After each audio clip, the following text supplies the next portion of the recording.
So in this video, we're comparing characters from the Midway era of Mortal Kombat and the NRS era of Mortal Kombat.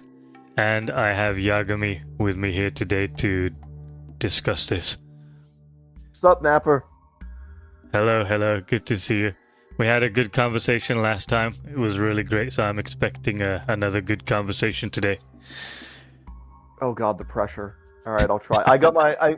We're talking power today, so I'm drinking my lemonade out of my lucky Goku glass, so we should be good. All right. So how many characters are we talking about today? Well, I figure we can see what we can get to. I think we have some good comparisons with probably like 4 or 5, but we have some kind of bonus ones I think we can throw in there just to highlight some stuff and maybe some corner cases and maybe even throw a bone to the NRS era here and there because, like on the last video, we do want to be fair when we can be. Otherwise, we're just being haters, and that's not honest. We don't want to be dishonest. Exactly. Yeah, that sounds fair to me. I don't want to be a hater, complete hater of the NRS era. There must be some good that we can dig out from there. Yeah, exactly. Yes. So, I guess we can get started with one of your characters. I still need to kind of wake up. Yeah, sure. Let's I have one character here that I think really sets a good benchmark for Midway. And this discussion kind of started because we had discussion in your server and even a little bit of discussion on one of the last streams about inconsistencies with characters and how strong characters are in NRS, especially in that era of Mortal Kombat. Because I think a lot of it stems from NRS keeps characters very human, kind of like the Mortal Kombat live action movies where people are very human as to what they can do with martial arts. But that was never the case with Midway. That was never the vision for Midway Mortal Kombat. And because of the difference in presentation between Midway and NRS, obviously Midway did a lot of supporting material. You only had like little endings in the original games, maybe little like intros. But we've got full videos with, action movie set pieces in the NRS game. Yeah. So a lot of people aren't aware of exactly what Midway's vision of Mortal Kombat was. So I think this first character, Jax, will help really highlight a lot of that because Midway Mortal Kombat is a lot less Bloodsport and a lot more Marvel Cinematic Universe. And I just don't think people understand that. Okay, got you. So we're gonna start off with Jax, like I said, because Jax is awesome, one of my all-time favorite characters. So I'm gonna put up for Napper here so he can see, and then you folks will all see. We're gonna open up with a shot from the Mortal Kombat 2 comics, and people are gonna see us going back to the Mortal Kombat 2, 1, and 4 comics quite a few times, because this is where a lot of the story for Mortal Kombat in the early days is contained. And again, not a lot of people know that. And what a lot of people don't realize is we can use these as direct reference because these are all written by John Tobias, other than Mortal Kombat 4. Again, I'm going to preempt people running down into the comment sections to tell me I'm wrong. I know Mortal Kombat 4 comic is not written by Tobias, but it is canon. But 1 and 2 are right from the horse's mouth. By our boy Tobias. Not only did he write them, he did the art for them, and they're entirely canon. They're the view of how the world of Mortal Kombat is. So let me know when you get that open. We can go over just what we're looking at. Yep, as folks at home look at it. Yep, it's been open, so yeah, you can talk Awesome. about it. So here we're gonna lay a little bit of groundwork for people for just how powerful stuff is in the Midway era. Because obviously in the NRS era that people are more familiar with, you have very mortal people where, a bullet will kill most people. A bullet messed up, was it Cassie or Sonya that got messed up by the bullet from Kano in MK11? I always forget who it was that got shot. I think it was Cassie. Yeah, I think it was Cassie who got shot in the arm. Yeah. Yeah. So what we were looking at here is this is between the events of Mortal Kombat 1 and 2, this is when Shang Tsung shows back up in his new, younger body. We got hot Shang Tsung now. We've gone from old, wizened old wizard Shang Tsung to now he's got abs and he's showing them off. And, yeah. you can see that cape. He's like, I've been doing crunches in Outworld and everyone's going to see him. When you said hot, I thought you meant that fireball that's coming out of his hand. That is definitely a hot fireball. We can see it's got the cool skull in it. We get a cool bit of lore here about Shang Tsung, actually, because we can see the description there from the narrators that the ball of energy Shang Tsung throws is actually the life force of an extinguished soul.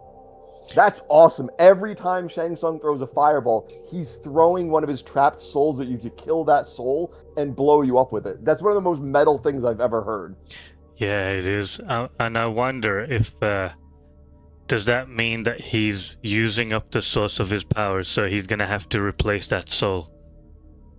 Yeah, exactly. Which is crazy to think about. But it also makes you wonder, like, man, he must have so many of these souls because he just throws out fireballs left and right. Yeah. And not to mention... Sorry, say that again? I'll cut this out. It's kind of wild to think about. Yeah. And not to mention the artwork looks amazing as well. I'm just staring at this fireball. It looks so cool. Yeah, Tobias has a really clean art style that's it's very in keeping with like the 90s comic book style. You can definitely tell that was his inspiration and what he was going for. And I think it works great for Mortal Kombat. The characters look big and bold. Big and bold, definitely. Like look at Jax, for example, right here at the top. I'm guessing that's Jax, right? Yeah, you're 100% right. And actually, this is Special Forces outfit Jax. We're actually going to get the origin of Jax's outfit in Mortal Kombat 2. Okay, why have we not got a costume like this in the game? That's crazy. Right? I'm an OG Jax fan, so I really like Jax without the metal arms. I think he's just a cool badass. Yeah, and he looks like hyper masculine. Like you can look at this Jax and be like, okay, I want to make my figure like this Jax here. He looks crazy. Yeah, he's inspirational. Yeah, he's way bigger than Cage as well. Yeah, which is nice to see. I know we had talked about that before in another stream about how because of the internal skeleton and meat model that they use for things like X-rays in the NRS games, it's kind of restricted how many different body types we get. So like Johnny Cage has the same build as Liu Kang, and Jax is bigger than them, but not much, and then he's going to be the same size as any other quote-unquote big guy in the game because they only have they have female, male, and big male are their body types basically. So Yeah. You don't get to see the big differences between all the guys' different builds. Yeah, and apparently they can't do the centaurs. They can't model the centaurs or something. Yeah, because they would have to do a whole internal render with damage and everything just for that one character, which would, it's probably not worth their time and effort, they figure, which is probably right. I see. So how does Jax here in the Midway era compare to the NRS era? So we can see Jax here, who earlier in this issue is described by the narrator as potentially the strongest man in the world. That is how he is introduced. The rumor is that there is no one in the world stronger than Jax physically, which is awesome. That is really awesome. Like that, that's got me inspired right now. Now I want to play as Jax. Right, it makes him sound really cool because that's his thing. For Earthrealm, he's the strongest guy around. Awesome. So we can see he gets hit just point blank. He gets hit by Shang Tsung here with this fireball and just annihilates him with this explosion. And we can go on to the next page that I've posted, and this hits Jax like a rocket launcher and just launches him through the air. See, whoosh. Which, another great classic comic book style shot. We got the great sound effect included in there. We've got a non-main character, Lieutenant Steve Barron. Steve Barron. Yeah, Steve Barron wins. Fatality. You're never going to hear that in a game. Wow. But he's another member of the Special Forces, as we can see. I saw a video the other day of somebody proposing Ed Boon as a hidden character in Mortal Kombat 1, and I thought it was a good idea. It's a good idea, other than I wouldn't want to hurt Ed Boon in a game. I wouldn't want to fatality him. I'd feel bad because it's like a real person. Oh yeah. I didn't mean it in that way where I want to perform fatalities on him. I was thinking that, okay, Ed Boon has been the creator since the beginning, like, you know, the name, the face of Mortal Kombat. So it would just be cool to have him in there. Maybe he could have a thing about him where you can't perform fatalities on him. You know what I would have actually really loved if do you remember in Mortal Kombat 11 they had the like studio arcade level where it projected the different backgrounds and had the arcade machines? Mm-hmm. It would have been really cool if there was a background NPC of Ed Boon in the background, kind of freaking out that you're fighting there, and maybe you could grab him and throw him at your opponent like you could the old lady in MKX. Oh yeah, you know, that would be a great idea. Or maybe he's at his PC or something, and he quickly programs your weapon or something to use. Like stuff like that would be really neat. Yeah. So with this next page, I have it here so we can highlight just how hard Jax gets hit, and to show a little bit from the narrator here, where we see Steve here in the Special Forces. He's got his sidearm, his pistol. The narrator takes time to mention that he opens fire, but his bullets will have no effect. I want people to remember that. We're going to come back to that later in the video. Okay, gotcha. So our boy Jax gets really messed up. We can see in that picture, no more shirt for Jax, which is the origin of him not having a shirt in Mortal Kombat 2. I see. It's actually not intended to be how he dresses. Jax doesn't just go around showing off his amazing physique. He's a modest man. He's a military man. He's proper. It's just that before he went through the portal, Shang Tsung blasted his shirt off. Okay, this is something I never knew. So this is actually a lost opportunity. This should have been a costume somewhere in one of the games at least. Right? That'd be like pre-portal Jax when he's still in all his special forces gear with a great outfit. Yeah. Oh, they could have even done something cool where you know, like they have like outfit damage in some of the games. Maybe if you get hit with a projectile or you get hit with like a special at the end of a round, maybe then the next round Jax doesn't have the shirt on anymore. It gets ripped off him. Oh yeah, that sounds great too.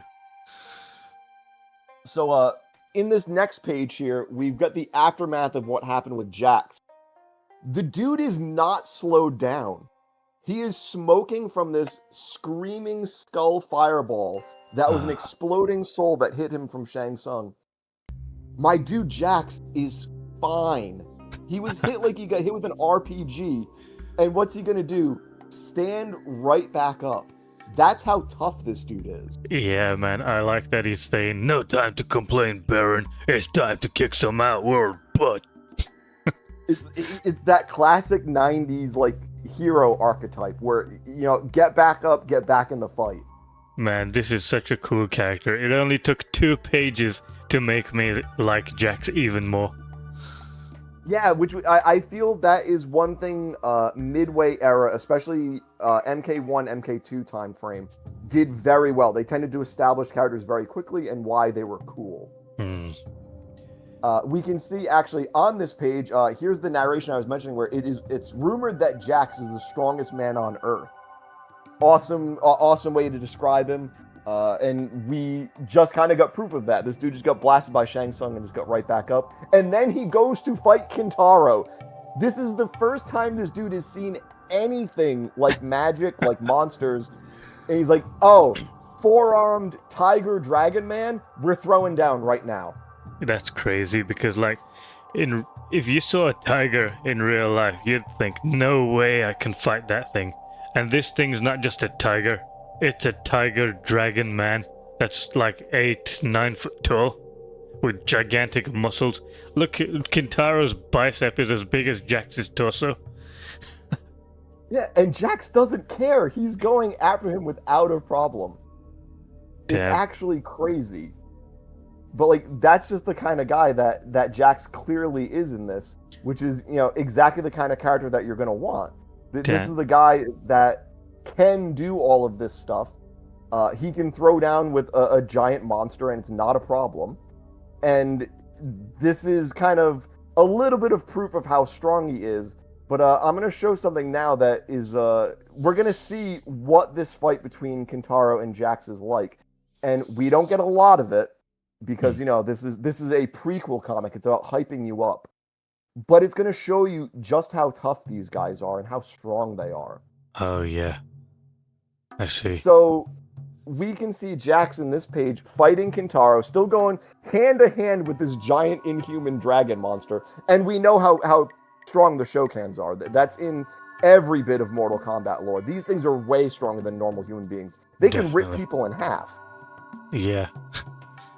And here we can see, with the narration again here, they burst through the studio walls and out into the parking lot. These guys just went through the concrete wall of a parking structure. Yeah, and I should know how thick they are. When we draw them at the office, it's like 250, 300 millimeters thick of solid concrete, reinforced as well. So, damn. Yeah, you can even see on the top there, you can see some of the bent rebar. Oh yeah, so it is reinforced. They even put the detail there to show the wall is reinforced, and these guys are just smashing through it. And you're not going to find stuff like this in the NRS era, just because characters aren't that strong physically. They're still in the realm of human. So Jax is a strong guy, sure. You know, he's grabbing people and throwing them around. But when it comes to what we see from the videos of the movies of what Jax is doing in the story, people are not doing stuff like this in the NRS era. They're not smashing through brick walls like it's nothing. Yeah. But here we have Jax, who's clearly inhuman. This is not a human being like we would know a human being. Yeah, you're right about that.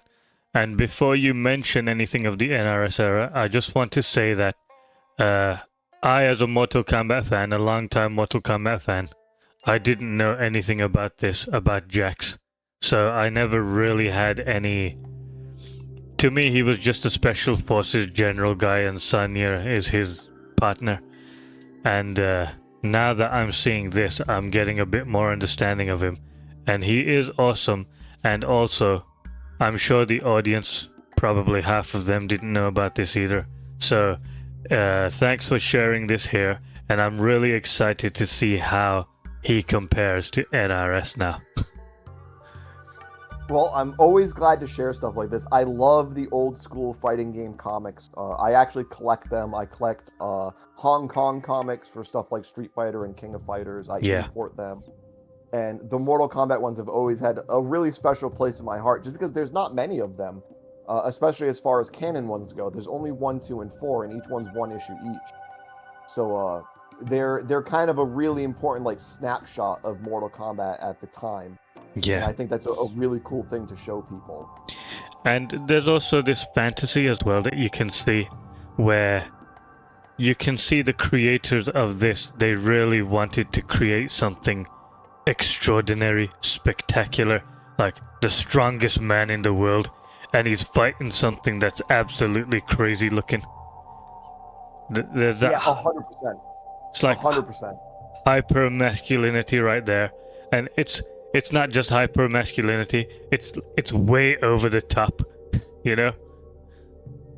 Yeah, I think that's the difference between clearly fantasy and fantasy that's trying to be 1 foot in realism, which I think NRS tries to do, where, oh, this could happen in our world, and it would be weird, but like, this is clearly not happening in our world, and we're going to see more of that as we see more characters and more stuff in the Mortal Kombat universe from these comics.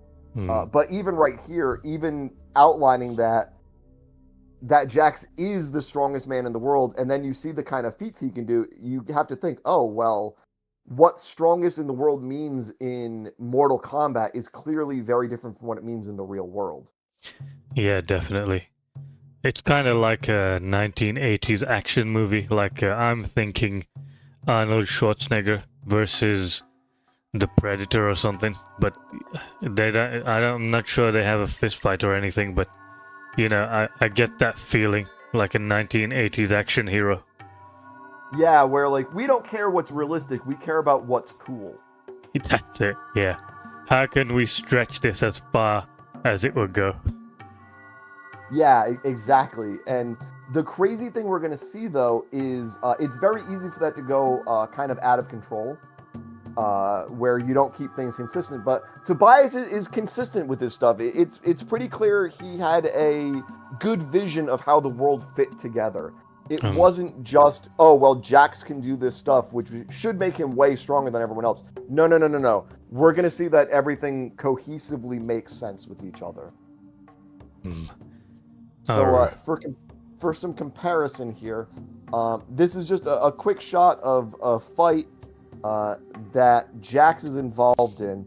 Jax has very little to do in the MKX comic, and we are going to talk about the MKX comic and see some stuff from it, because I will remind everyone, the MKX comic was absolutely canon when it came out. It was written to fill in the gaps for MKX and let us know what happened, and it was supposed to be built on in the game and what was to come, and then it started getting invalidated. And unfortunately, we're going to find out that actually hurts NRS Mortal Kombat in the long run. Silly question. We can see here. Yeah, go for it. Sorry, silly question. I'm looking at this picture here with a girl, Jackie, I guess. This is the MKX comic, right?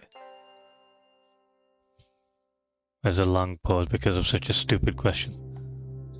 No, don't worry about it. But yeah, this is Jax getting attacked at his home by Reiko, who we're going to see a good amount from in the comics, if you ever read them. And I do recommend the Mortal Kombat X comics. They're very solid as far as Mortal Kombat stuff goes. Okay. But as we can see here, Jax gets put through a window, and he's pretty messed up. And then the shoulder check that Reiko is going to do to him puts him through a wall of a house. And that's it. That's all she wrote for Jax. He's done after this. Seriously? He takes this hit, and he's basically done for the comic run. So as far as this battle. So he went from bashing through reinforced concrete walls of a car park, which is supposed to be able to stop cars from, damaging the whole structure, to being thrown through a house and dying. Yeah, unfortunately, Jax did get that downgrade. And, I'm not discounting how powerful Reiko is here, because Reiko in the comics is very strong. But we can see the impact of what he did. He put Jax through a wall with a shoulder check.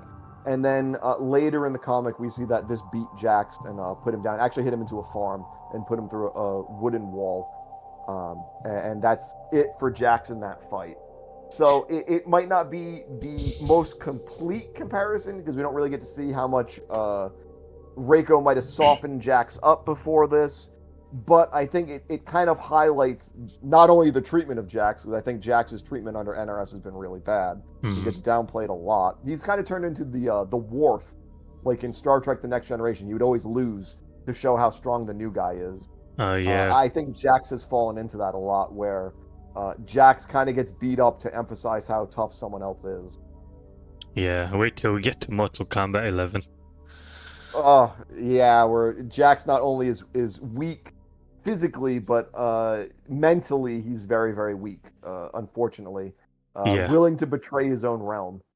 Yeah, you can't look at Jax from MK11 and see that, okay, this guy is the strongest guy in the world, and he's a man of action who can punch through concrete walls. Yeah, you would never get that impression. They would never call him something like that either. They would never refer to him as the strongest man in the world. At least I don't think. If they would, it wouldn't feel very well earned, considering how poorly represented Jax tends to be in the NRS game.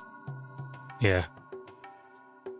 So that's going to be our little expose on Jax to kind of emphasize what he's like. And then I thought we'd talk a little bit about another fan favorite who wasn't always a fan favorite, but has become a fan favorite, with Johnny Cage.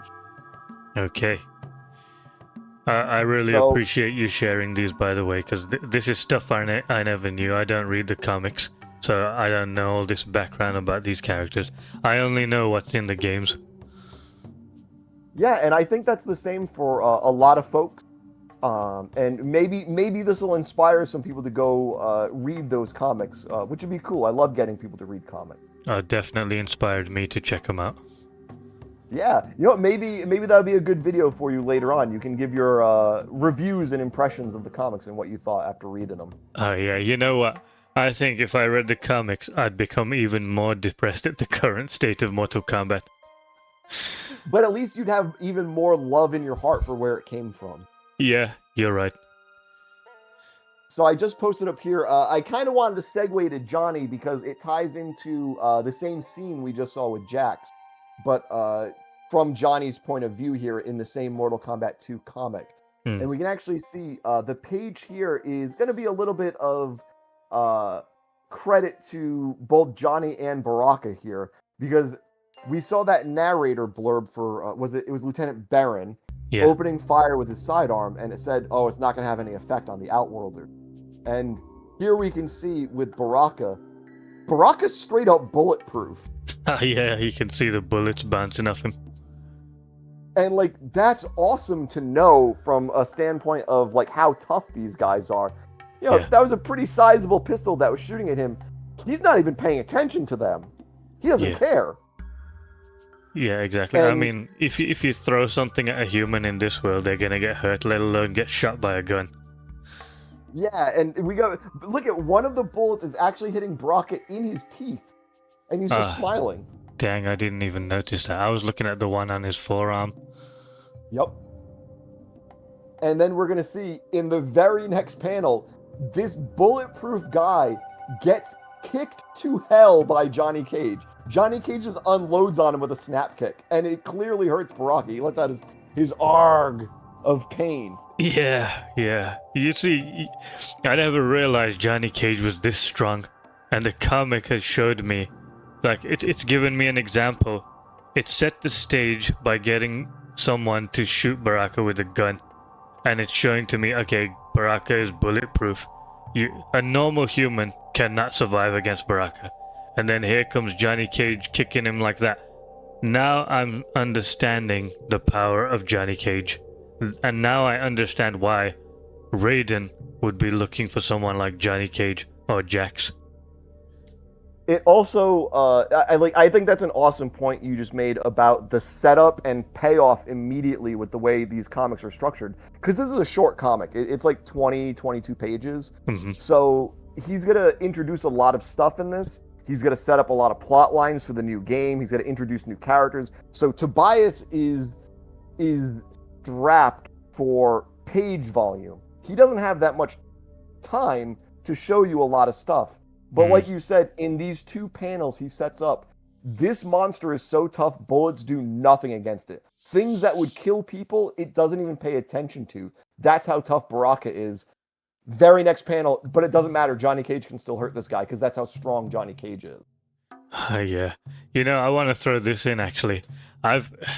Like everybody, I've had those fantasy thoughts where I'm imagining myself in the Mortal Kombat tournament, and I'm picturing myself going up against someone like Reptile Baraka, and I think of myself, okay, I can probably whack his chin or something, but now after seeing this, there's no hope.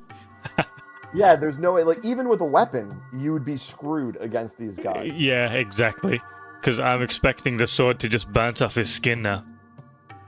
Yeah, exactly, which is really scary. It really highlights how much of a threat somewhere like Outworld is, because Baraka is one guy that, he's a Tarkatan, and he is the best Tarkatan as far as a warrior. Yeah. But biologically, he's probably not that much different from other Tarkatans. He's just better. So, are all Tarkatans bulletproof? Yeah, probably. Oh, man, that's really dangerous. See, now that makes it more scary for Outworld to invade Earthrealm now. Because it's like, if this one guy is bulletproof, how the hell are we going to fight an army of them? Yeah, and then, of course, like, Kintaro, there's no way bullets are hurting Kintaro then. If bullets don't hurt Baraka, Kintaro or someone like Goro or Motaro, there's no way they're not tougher than Baraka physically. So, stuff's not going to hurt them either. Yeah, absolutely. I expect a punch from Kintaro or Motaro to put Baraka out of commission. Yeah, it's that kind of ripple effect where when you establish one thing and then you understand how other stuff works in the universe, it sets up those building blocks in your brain for the logic of, oh, well, if A is stronger than B and C is stronger than A, well, it's going to be way stronger than B then. And that's kind of the problem NRS has. They have way too many situations where it seems like someone should be stronger than someone else because of what they've done, but then they lose anyways.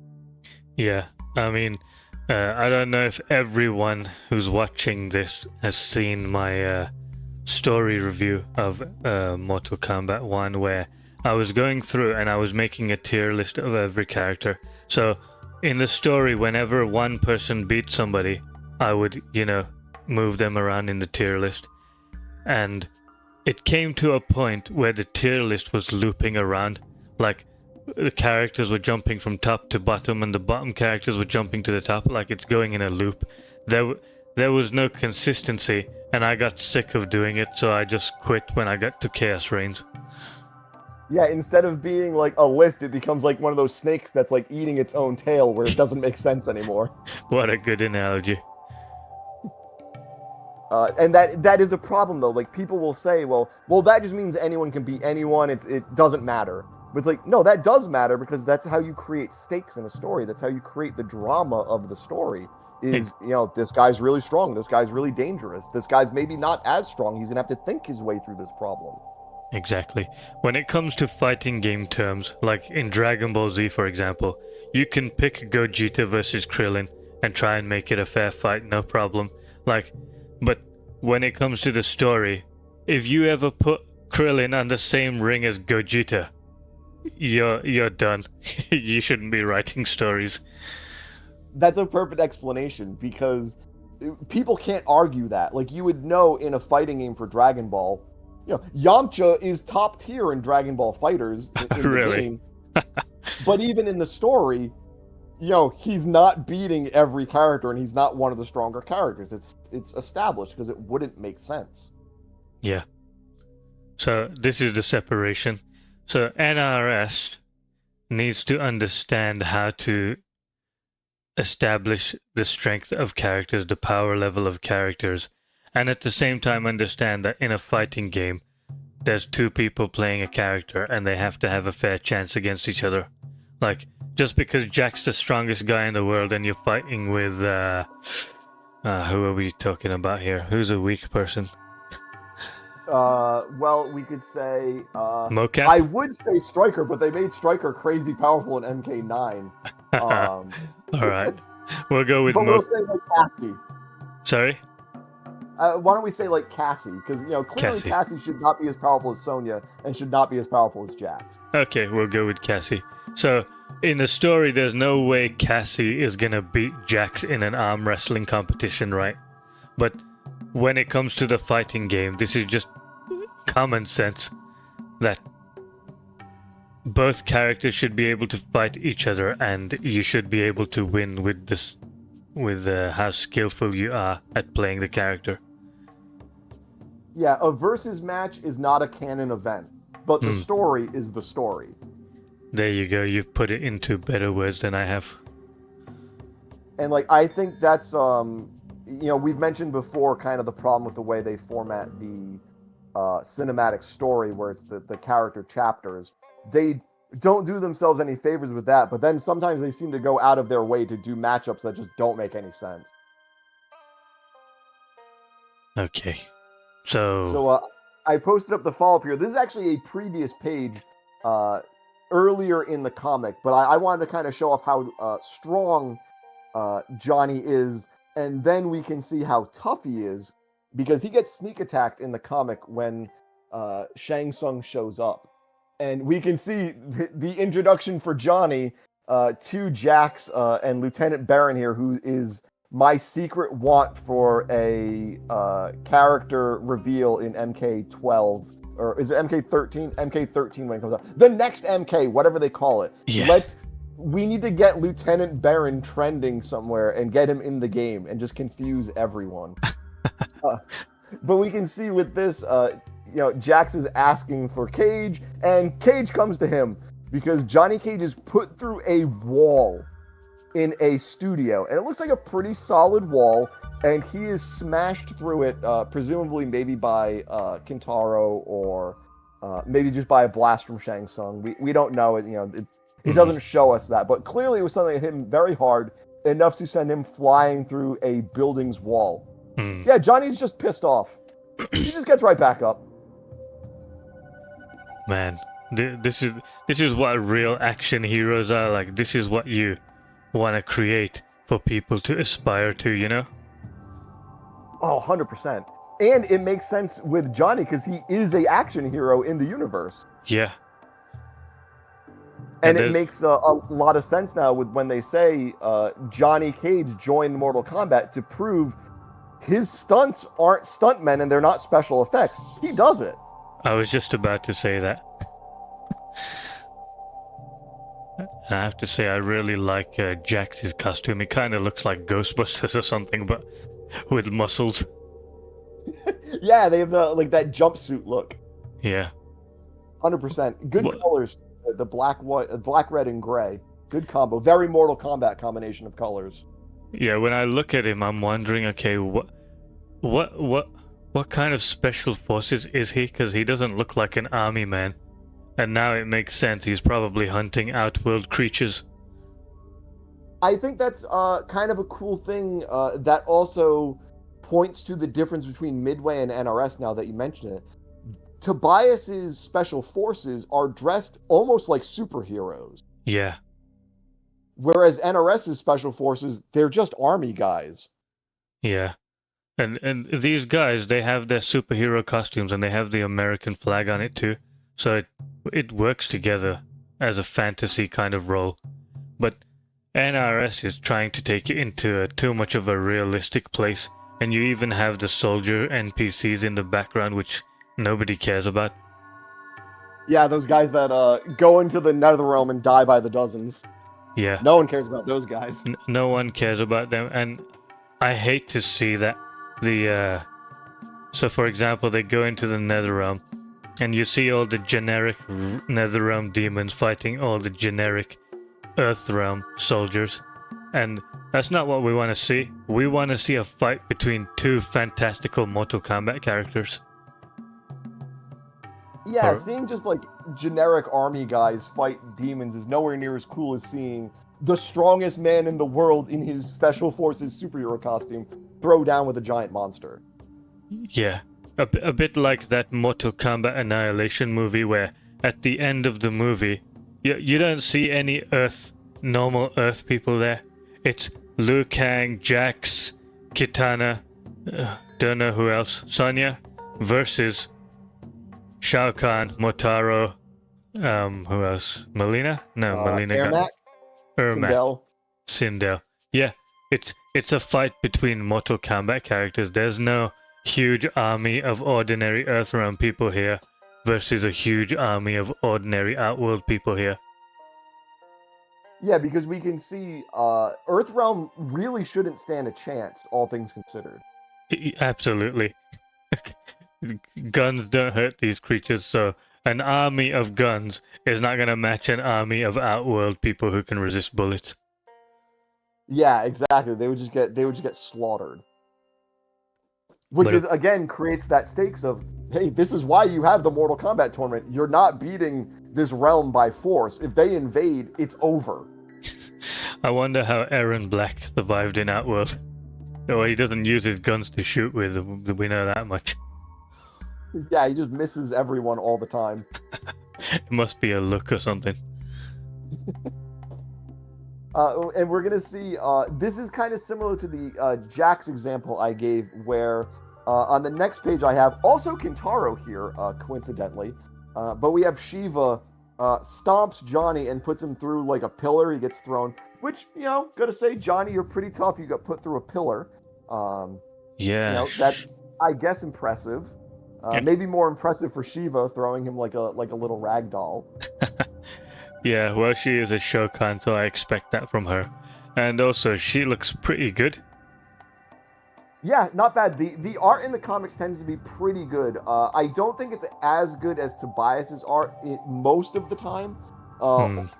But some of the art is very, very good in the MKX comic. I full credit to the artists in that comic. They're very good. Yeah, I'm just looking at Kintaro's face right now, and I'm not liking the way he looks. He looks like a cat instead of a tiger. Kintaro's a little rough. He's a little rough. Why did they make him look like a cat? He's supposed to be a tiger. He looks so bad in MK9.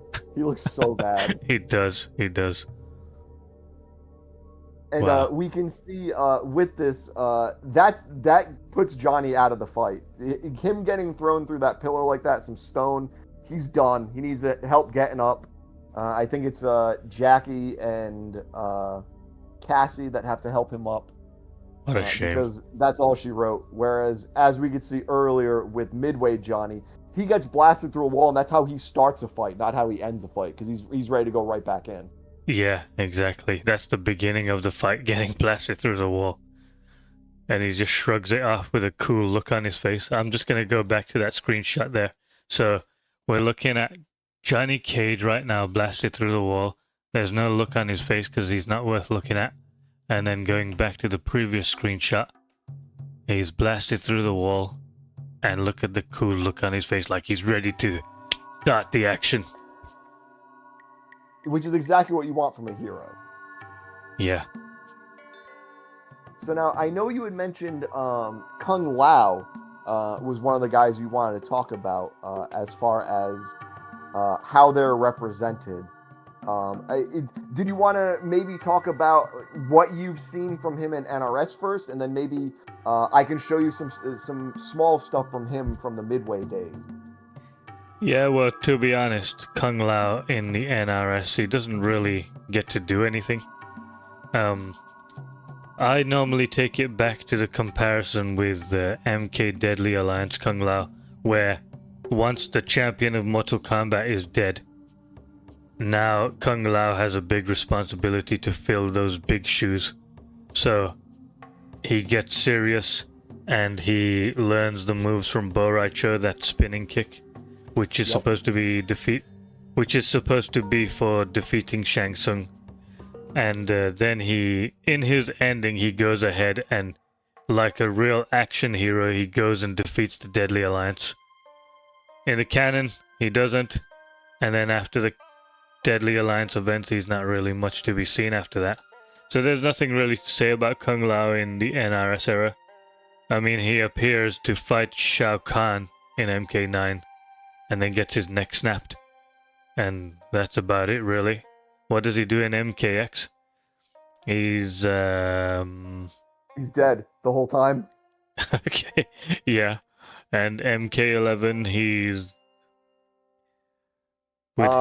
he's alongside Liu Kang, and they fight a few people, and he's always second banana to Liu Kang. Yeah. And he throws his hat in that Shaolin contraption. Oh, true. And then in MK1, we have the weird arc where he's impressive at the very, very beginning of the game, then loses everything forever, and then disappears. Amazing. It's a great story writing.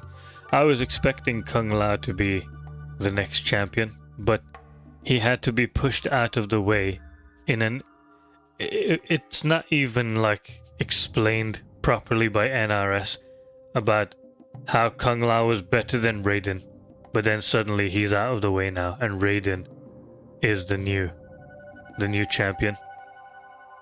All we get from Liu Kang is Raiden embodies the best qualities of Earthrealm's people, and that's why he's going to be the champion. It's a really big missed opportunity because they barely touch on their friendship after the determining, like the pre-tournament that is at the Shaolin Temple. They train together, we know that, and then Raiden can just win, and he wins the tournament, so Kung Lao's done, and then he's pretty much done in the story too, as far as anything important. And he becomes a non-factor, even though he was basically your focus character at the very beginning of the game. It's so weird. But I guess if there's one thing you compare it to, Kung Lao in MK1 is a lot like Johnny Cage in MK9. You basically start out with him and he's impressive, and then he starts losing, and then he's irrelevant. Also, Kung Lao in MK2, for example, the old MK2, because I'm guessing they're going to call the new one MK2 just in case. He has a mysterious look about him. I remember when I first saw him and I picked him, I thought I picked Raiden. But it wasn't Raiden because I couldn't do the flying move with him. And there's just something mysterious about him where he has the hat covering his eyes. And he doesn't seem to have this mysteriousness about him in the NRS era. You always see his eyes, and even in MK1 he's making jokes, he's making funny faces. Every time Johnny says something stupid, Kung Lao has to be the fiddle to the violin where, you know, he has to. It's like Johnny Cage and Kung Lao duo of comedy. Every time Johnny says something stupid, Kung Lao has to make a face, and we're supposed to laugh. Yeah, they're like Heckle and Jekyll. They're just like two clowns all the time. That's right. That's very good comparison, Heckle and Jekyll. And what you said about his look and demeanor is definitely spot on, because in MK2, like, Kung Lao's like the kind of mysterious badass Shaolin guy as compared to the main character good guy Liu Kang, who's more like the kind of like archetypical white bread hero, and Kung Lao is kind of the more edgy, darker Shaolin guy. Yeah, perfectly said. Edgy, darker Shaolin guy. That's exactly the vibe he gives off in MK2. Even in Deadly Alliance, I guess. And like, if you think about it with his design, like you said, he's got the hat, like kind of puts the shadows on his face. He's using a weapon, unlike Liu Kang, where he's like cutting people in half with his fatality. He was hardcore. Very hardcore. The hat covering his eyes, it's a bit like, you know, when Kenshiro in Fist of the North Star. Sometimes you see those scenes where his eyes are blacked out, and you get an intimidating feel from that look when the eyes are blacked out, like, oh, there's something serious going on in his mind. He's about to unleash something crazy and destroy somebody. Don't get in his way. Yeah, you don't want to get in his way. So that's the kind of vibe Kung Lao gives off in the old games, where, alright, this guy's a master with his bladed hat. Do not mess with him. Don't look in his eyes. And that's kind of the weird thing, too, that I think hurts the character when you make him kind of the jokey guy. Because if he is going to be the edgier, more hardcore Shaolin guy, like, that's fine with him using a hat to, like, dismember the enemies of Earthrealm. But when you have, like, MK1, where he's like, I grew up on a farm, haha, we're going to bet about who can get the most crops, and loser buys dinner, ha ha ha ha, let me make a joke. Oh, by the way, I made a hat to cut people's limbs off, Liu Kang. Like, shouldn't Raiden be like, dude, what the hell is wrong with you? Are you psychotic? I can just imagine, like, Kung Lao just... Damn, sorry, I'm just sleepy. I remember what I'm going to say and then I forget. Napper sleepy stream. I'm going to cut that part out, but yeah. Kung Lao. So it creates this weird separation between how the character is portrayed and what the character does, where if he's this kind of fun-loving, lighthearted guy, he probably shouldn't be cutting people in half with a hat. Yeah. It feels really weird. It's softening stuff, but then you soften the character, but then his gameplay is just as brutal. So it creates this weird disconnect between gameplay Kung Lao and story Kung Lao.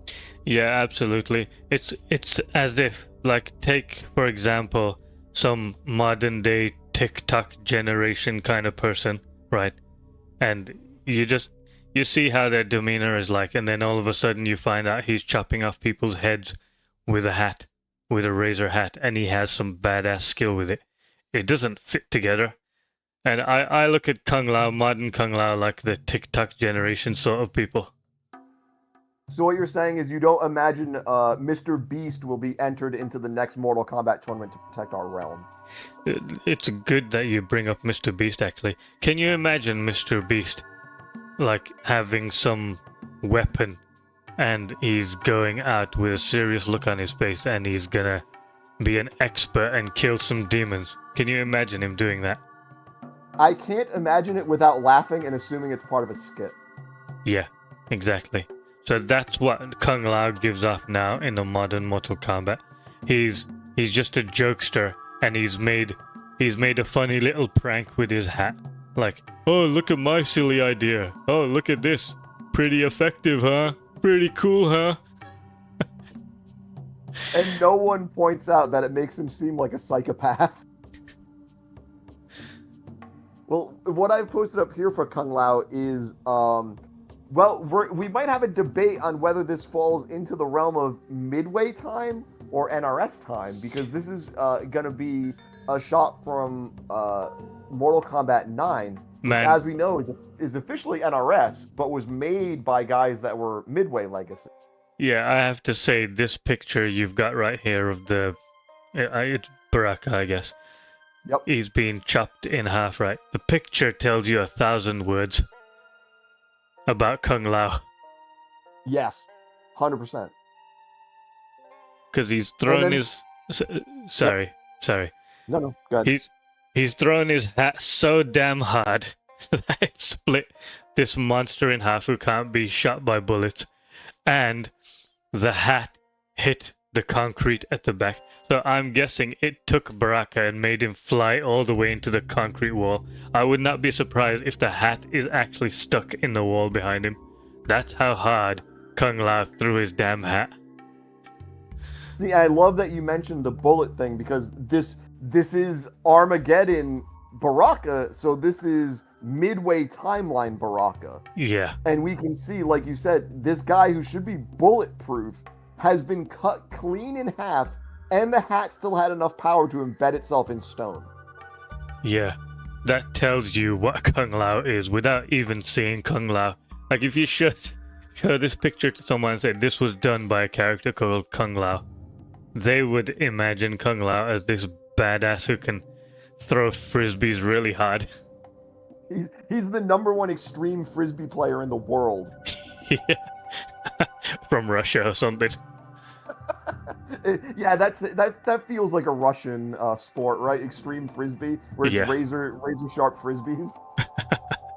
Yeah, it does. I guess his competition would probably be the Predator, because the Predator has a razor sharp frisbee too. Oh yeah, there's another one as well. Oh, Xena, warrior princess. She has a razor sharp frisbee. Oh, people in comments, if you can think of any more people that have razor sharp frisbees, please put them in the comments. I want to see how big this list can get, because I wasn't thinking of Xena, but that is a great reference to make, because Xena definitely had a razor frisbee. Yeah. And there's another one as well where it came from a martial arts movie. You know those old kung fu movies that get dubbed in a funny English flying accent? Guillotine, right? Yeah, where he throws his hat on a person, then pulls a string and chops their head off. Wow, there's a lot of razor frisbees in the world. Oh, Odd Job from James Bond, the inspiration for Kung Lao, also a razor frisbee. Ah, okay. I don't know this Odd Job person, so if he's the inspiration for Kung Lao, I need to check him out. I wonder if we could get enough people to populate a fighting game exclusively made of people that use razor frisbees. Yeah, maybe we could make a Kung Lao inspiration video and find all the people that... You know those sorts of videos that are like, kind of like short, where it shows like, how do I say it? Representation of a character in different media. Everyone in this style. Yeah. Representation in different media. Like sometimes where you see different characters in different media trying to power up, like Goku. 100%. Or when you see like their hair turns gold, like a Super Saiyan, just like when Sonic does it, and then you see it in all other stuff too. Yeah, Yeah, exactly. You know where it came from. So who All the started this references. razor hat thing first then? I bet it would be Odd Job, but I wonder if we go back far enough if we can find someone Odd Job was inspired by, and maybe this rabbit hole goes even deeper. Probably. It's probably worth exploring. In keeping with just how tough Kung Lao is, again going back to the Mortal Kombat 2 comic from the same one, we've got the appearance of Kung Lao on the scene to help Jax out. Hmm. And as we can see, he does that by winging his hat so hard that it clearly causes Kintaro some pain there. And we've already established how tough Kintaro is, Yeah, which just makes damn. it clear how tough Kung Lao is now. Man, that's really cool. You know what? It makes it feel like when Raiden picked his champions, it actually has value in the people he picked for fighting for Earthrealm. Because I can actually see Raiden now. He's actually sought out the strongest of warriors. Warriors that are crazy. They have crazy feats of strength. And that's the ones that are gonna represent Earthrealm. Whereas you don't get that feeling in modern Mortal Kombat. It's like Liu Kang's just come to Earthrealm and he's just picked some village kids. He has the Lin Kuei right next to him, which are supposedly stronger than Kung Lao and what's his name? Raiden. But Yep. he goes and picks two farmer boys who are not even raised really in combat. They're being taught by Madame Bo, which is, I think it's just kind of a cop-out, like...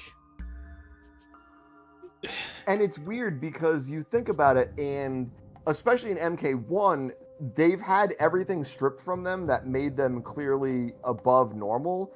Like, yeah, Kung Lao throws his hat, but he's not teleporting anymore. We don't even really see him use the Razor Hat in the story mode itself, in the cinematics, where it's doing anything crazy. It's just like a boomerang. Yeah. And of course, we know Raiden doesn't have lightning until he's given a magic amulet. So they're just normal people.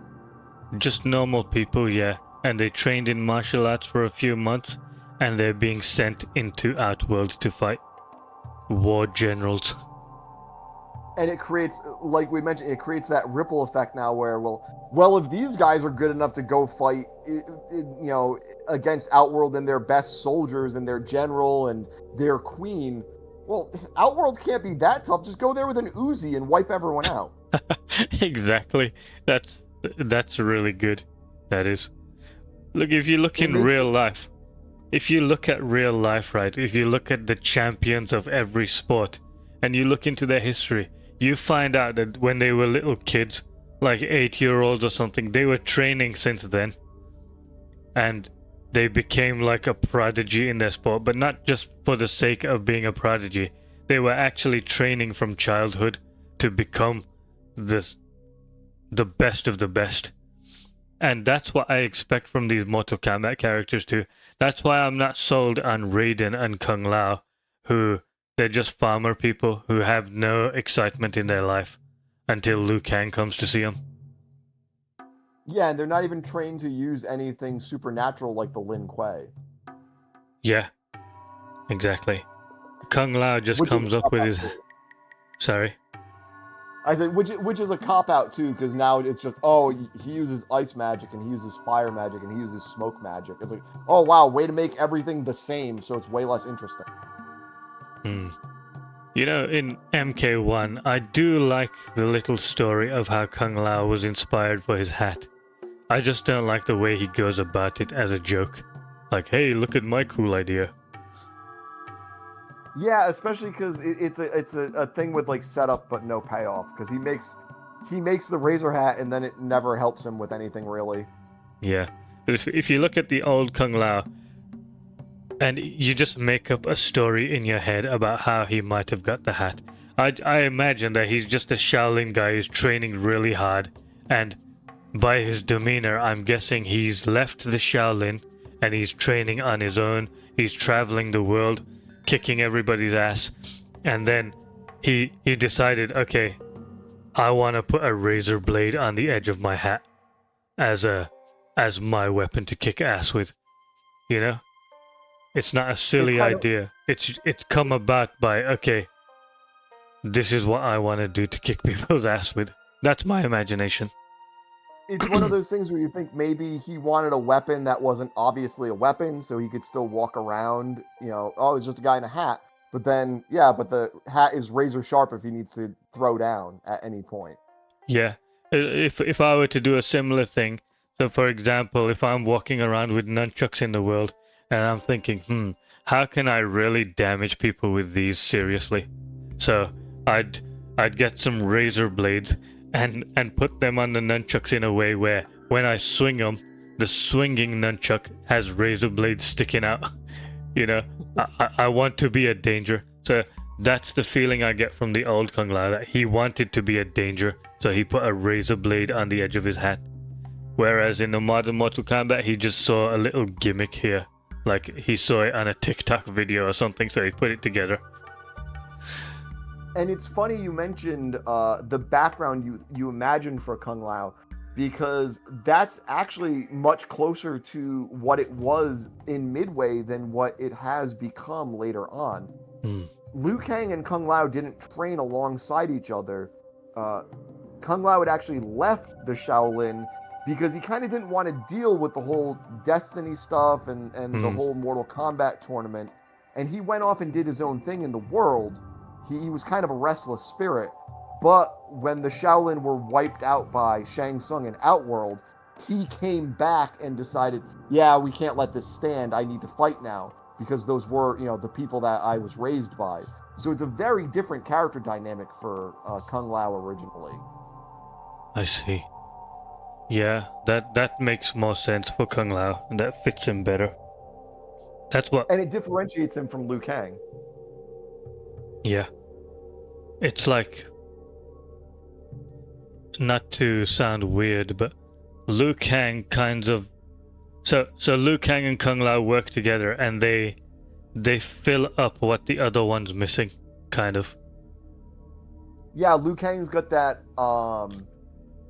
sense of like duty, where he's always been with the with the Shaolin as far as trying to fulfill their teachings and everything. But Kung Lao broke away to go do his own thing. So he has kind of that independent streak and that edge to him that Liu Kang doesn't really have. So they complement each other a lot better than just basically being super similar. Except one's the funny one. Yeah, here's a comparison actually, which I heard on somebody else's video. I thought it was a pretty good comparison. He said, Liu Kang is like the Red Ranger in Power Rangers. He's the leader of the team. And Kung Lao is like the Green Ranger, the special ranger. What do you think of that? I like that, because Kung Lao shows up later, just like the Green Ranger did. He has that kind of mysterious feel to him, and he's definitely, you get a little bit of edginess to him. Where this guy's got kind of an attitude and he kind of wants to do things his own way, but he's still there for the team when the chips are down. Yeah, and he has his own special gear like nobody else. Yes, 100%. He's very different from a typical Shaolin. He's not just a martial arts guy. He's a martial arts guy with a razor hat that he throws. Yeah. Man, Kung Lao is so cool. I feel like doing some artwork of him. Actually, I did throw in some artwork around here of Kung Lao. If I could try and find it. You can maybe... do you want to move on to the next character, or shall I quickly find that Kung Lao picture? Oh, if you want, yeah, go for it. And I just posted up the return of the hat. We can see, Kintaro not messed up by that hit. It hurt him, but it didn't kill him or anything, which kind of goes to show how tough Kintaro is. But you can see, even the way you've been describing Kung Lao, in this picture, you can see just how like confident and in control Kung Lao is. You've got Jax, who's been fighting Kintaro, who's in his fighting stance, and you've got Liu Kang there ready to fight. Look at Kung Lao's body language, though. Standing up straight, catching his hat, looking very casual. He does not have fear of these guys at all. He's ready to fight, but he's not ready to fight, if you know what I mean. He's taking this almost casually. He's confident in his ability. Yeah, very much so. He's got swagger. That is swagger right there. And then you put NRS not Kung Lao, Raiden on the other hand, who's the champion. Oh, yeah. what is it? Liu Kang tells him not to be nervous. Don't worry. Don't let these people phase you. When Raiden should have been the person who's like, I'm ready to kick some ass. Well, yeah, you have Liu Kang phasing him. Don't worry, Mortal Kombat's just a name. If you lose this tournament, no big deal. You won't even get really hurt. Oh yeah, don't even worry about it. Such a good point. Why does Liu Kang have to coddle his Mortal Kombat warriors? Like, oh, don't worry.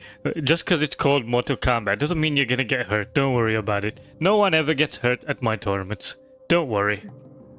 Meanwhile, even MK9 Raiden with Johnny Cage is like, so long, stupid. If you die, whatever. It's called Mortal Kombat, dumbass. He didn't give a damn about Johnny Cage. He was willing to watch that guy die just to emphasize to Liu Kang how important this all was. But Liu Kang was ready to go.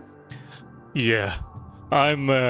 This is the part of this video where I start getting pissed off because of this sort of comparison. But I'll try not to get pissed off.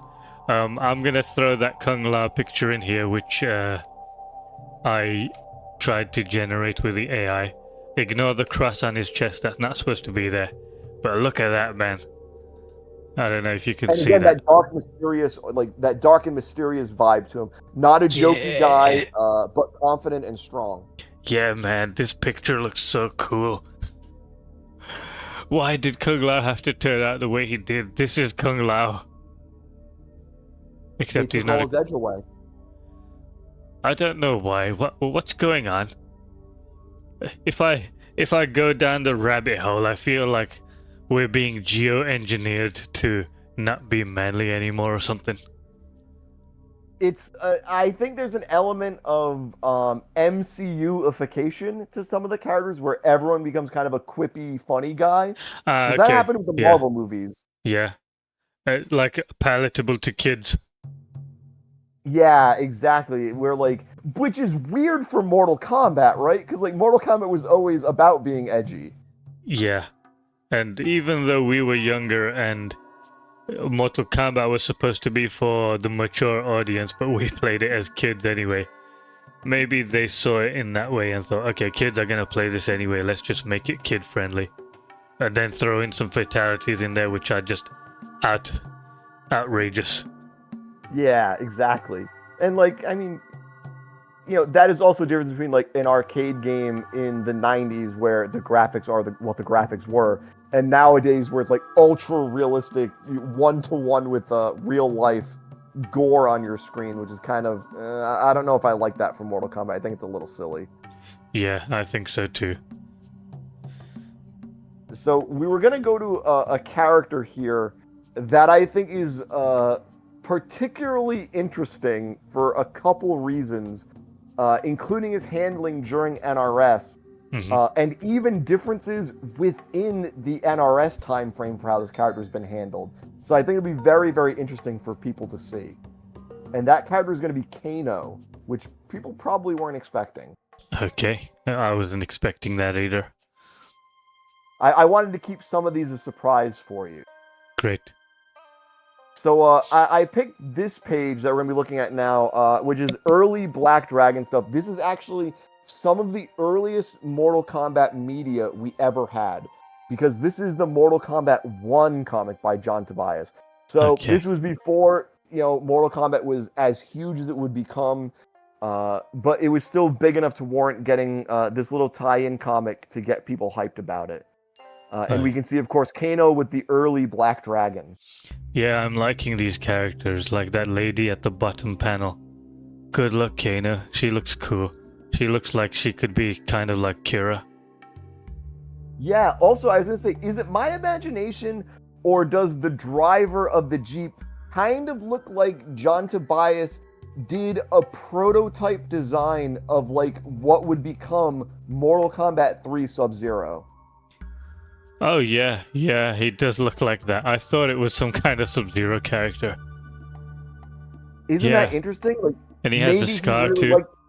With the scar and everything. So maybe he liked the elements of that design, and, we never see this guy again. He's in a couple pages, and then he's gone forever. But maybe Tobias liked those design elements, so he reused them when designing Mortal Kombat 3 Sub-Zero.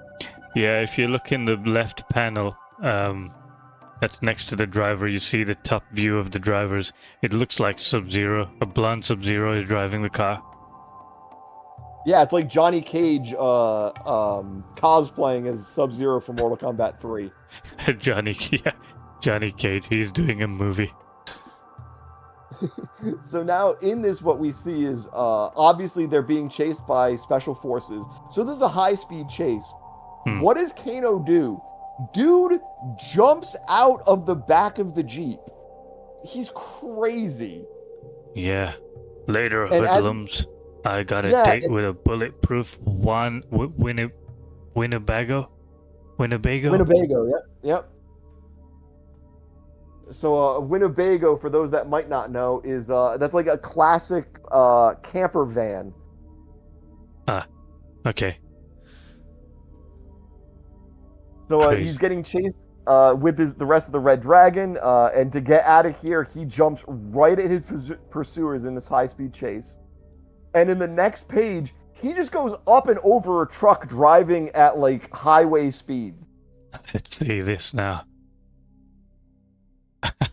Howdy, chumps. And we can see more of the special forces there in their gear, which is clearly like sci-fi gear. These people are not using regular weaponry and regular gear on their bodies. No, it definitely looks sci-fi. And I'm liking Sonya's costume there.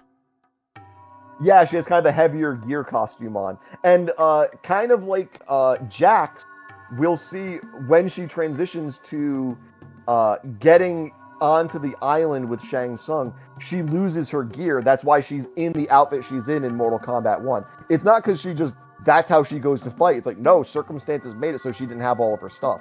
Okay, I never knew that. Amazing. And it's kind of cool to think that they were thinking about that. Like, oh yeah, well, she's a military girl, so she'd have all her gear, but, you know, I don't know what their budget was like or what their design decisions were like when making Mortal Kombat 1. Probably not a lot of money involved, judging by, you know, the game itself, and we know it was a small team. Yep. So, you know, yeah, we got a woman in a leotard to do the capture for Sonya, and we can't do all this military gear. Maybe it wasn't in the budget, or it wouldn't look good, or it'd be too heavy and kind of awkward to wear. So now Tobias clearly thinks of that, just like he thought of Jax's shirt, because Jax's original costume for the games was a gi, and he had a top and everything. And there's actually you can find test footage of Jax's actor from Mortal Kombat 2 in the test costume, but they were like, no, we need to take that off because this guy's puts too much time into his body to cover up his upper body. So they wanted him to show off how you know, good physique he had. But they thought of why then Jax would be fighting without a shirt, just like they thought of why Sonya would be fighting without all her gear. But it's really great how it's explained in a way. So, Jax is blasted by a fireball. That's why his top half burns off. That's like a great what do you say? A way to prepare how he's gonna look. So one, it makes their job easier of designing the character in game, and two, it's explained and acceptable as well. Yeah, it's one of those things where like someone might complain like, oh, why would he be dressed like that? And then you go, well, actually there's a reason for that. Yeah. Do we have a reason for... Sorry, say that again. I'll cut myself out.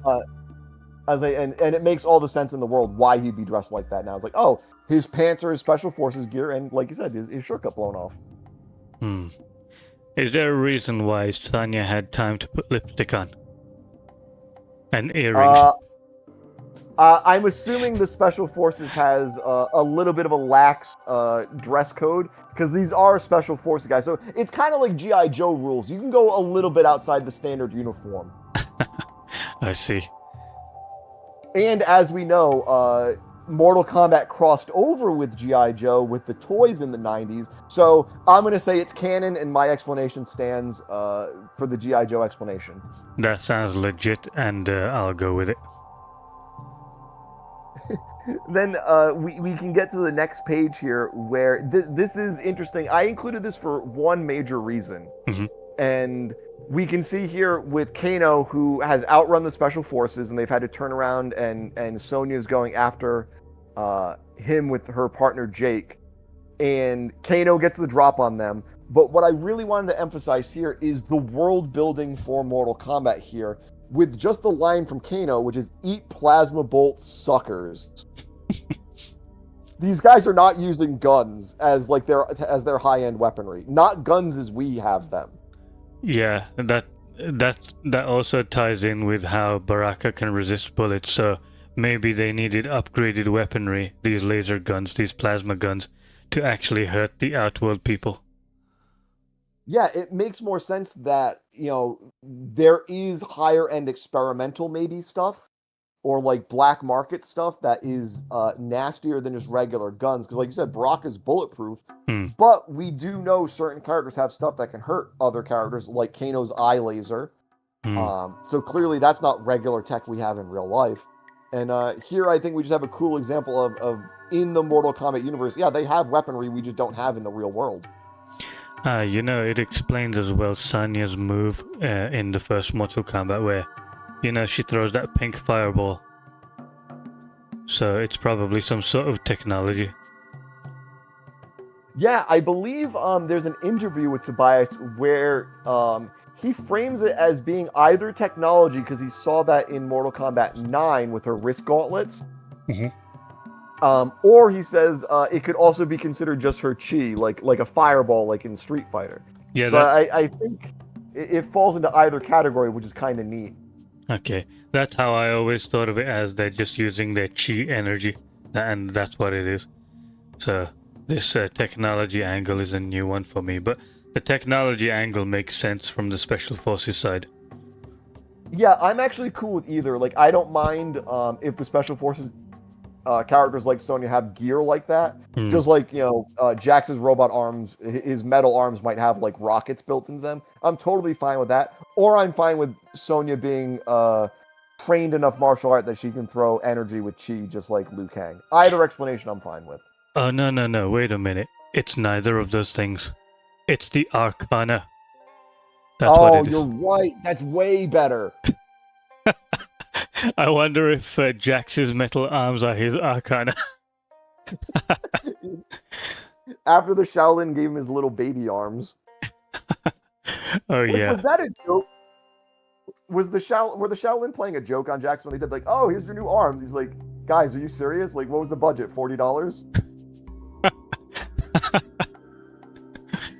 Yeah. Poor Jax. Poor Jax.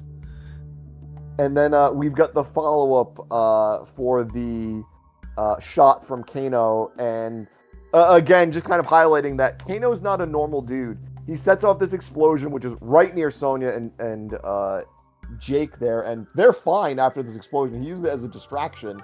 Oh, yeah. And you can see, they even describe it, the narrator does, which is John Tobias writing this, that he makes an incredible leap to safety. And you can see this jump Kano's making is not human. This is an inhuman jump. No, it's not human. Either he's used the explosion to push him away, which is insane because an explosion would actually rip your body parts to pieces, or he's actually leaped with his own muscular strength. Yeah, either way is crazy. Yeah. And that combined with him like running across the hood and top of a speeding truck. Clearly Kano's not a regular guy. This guy, like Jax, is not a normal human being. Yeah. So now we're going to compare this to Kano, and I know there's already people listening to this that are like, man, NRS Kano doesn't compare. NRS Kano is a jobber and he sucks. And that is true most of the time. Yeah, I'm trying to remember. Was he in MKX or... Yeah, he was. Okay, yep. I remember now. I remember the way he looked there. So he's being used... He's hired by Melina to take out Kotal Khan. And he gets jobbed out repeatedly. NRS Kano does nothing but lose. He is a loser. Which... When you see Kano in that way, in NRS's view, you can't imagine all this stuff that made him Kano in the first place. Oh, not at all. He is treated almost as a non-threat. He's a joke in the video games. In Mortal Kombat 9, he's not dangerous at all. You know, Mortal Kombat X, he's like disguised as an old lady or something to try to get past people. Yeah. And then Mortal Kombat 11, he's basically a joke. They smash his balls like twice, don't they, in that game? Yeah, and there's two Kanos as well versus one Sanya, who's the inexperienced version of Sanya, and she kicks their asses. Yeah, which is just crazy. And then, of course, in Mortal Kombat 1, Kano is not even in it. Yeah, I guess he was a bit too tough for that game. So, what if I told you NRS retroactively made Kano even weaker by invalidating the MKX comics? Okay, please explain. So we're going to throw up the next page here that I have, which is from the MKX comics. Which is looks like a really cool drawing, I have to say. Yes, very good art on this. And like this helps highlight that Kano is a badass. I am biased here and I will admit it. Kano is one of my favorite Mortal Kombat characters. I love him. He's my main in a couple MK games. He's just super cool. Great. And we can see here, like you said, the art is great. We have Sub-Zero getting his scar in this timeline. And we have Sub-Zero here puts Kano through a pillar. This basically does nothing to Kano in this comic. He gets put through a pillar, he's totally fine. Damn. After scarring Sub-Zero like this. And it gets even better for Kano. Not only is he clearly tough, the dude's a giant badass. So we go to the next page here where he takes on Movado in a fight. And when I say he beats Movado's ass, it's not even close. Damn, I'm just looking at the pictures here. Okay. Damn. So you can see here with this, again, credit to the artist. Kano looks really cool here. Yeah. Very cool, badass cyborg Australian. He looks great. And he is just, this is the extent of the fight. He just hands Movado his ass, and the only reason Kano gets stopped is because he gets shot in his cybernetics with a gun. And he survives that too. Crazy. So this is a very badass Kano that we see. Now, just to put this a little bit in perspective, because of course people are going to say, well, Movado, who cares? Because, you know, Movado was not on people's radar until he became a striker in the new game. Oh my god, I called him a striker, referring to King of Fighters' way of doing it. A cameo in the new game, whatever. Yeah. But just to put a little bit, again, the whole A to B to C situation here. The next page we're going to see is out of order, but I wanted to do this just to highlight Movado in relation to Kano. Yeah. Okay. Jackie and Cassie unload on Movado with automatic weapons. He just dodges them while the other Black Dragons get killed, and he goes and attacks them. So Movado's no pushover. This guy's tough. Are they red dragons or black dragons? Red dragon. They're red dragon with Movado. Okay. Amazing. So he can dodge bullets. You know, this is at least good that they made something superhuman out of him. It's kind of like the Midway stuff. Yeah, and the comic seems to lean into that more. Not to the same extent, I would say, but clearly more so than the games. Which again, then kind of hurts NRS. You would think this would benefit NRS because people would go, oh, look, you know, Movado's doing this stuff, and we have some other characters doing stuff like Reiko and Jax, and it's go, It did help them until they decanonized the comic. So sorry, guys, they shot themselves in the foot. It's really interesting to see Kano and Movado like this, because the feeling I get from the NRS era Kano is that he's just a gangster thug who makes deals and just, he's like a sniveling rat who tries to make deals and just see who can pay him the most. Whereas in this old stuff which you're showing me, it feels like he's some sort of action hero, but he's evil.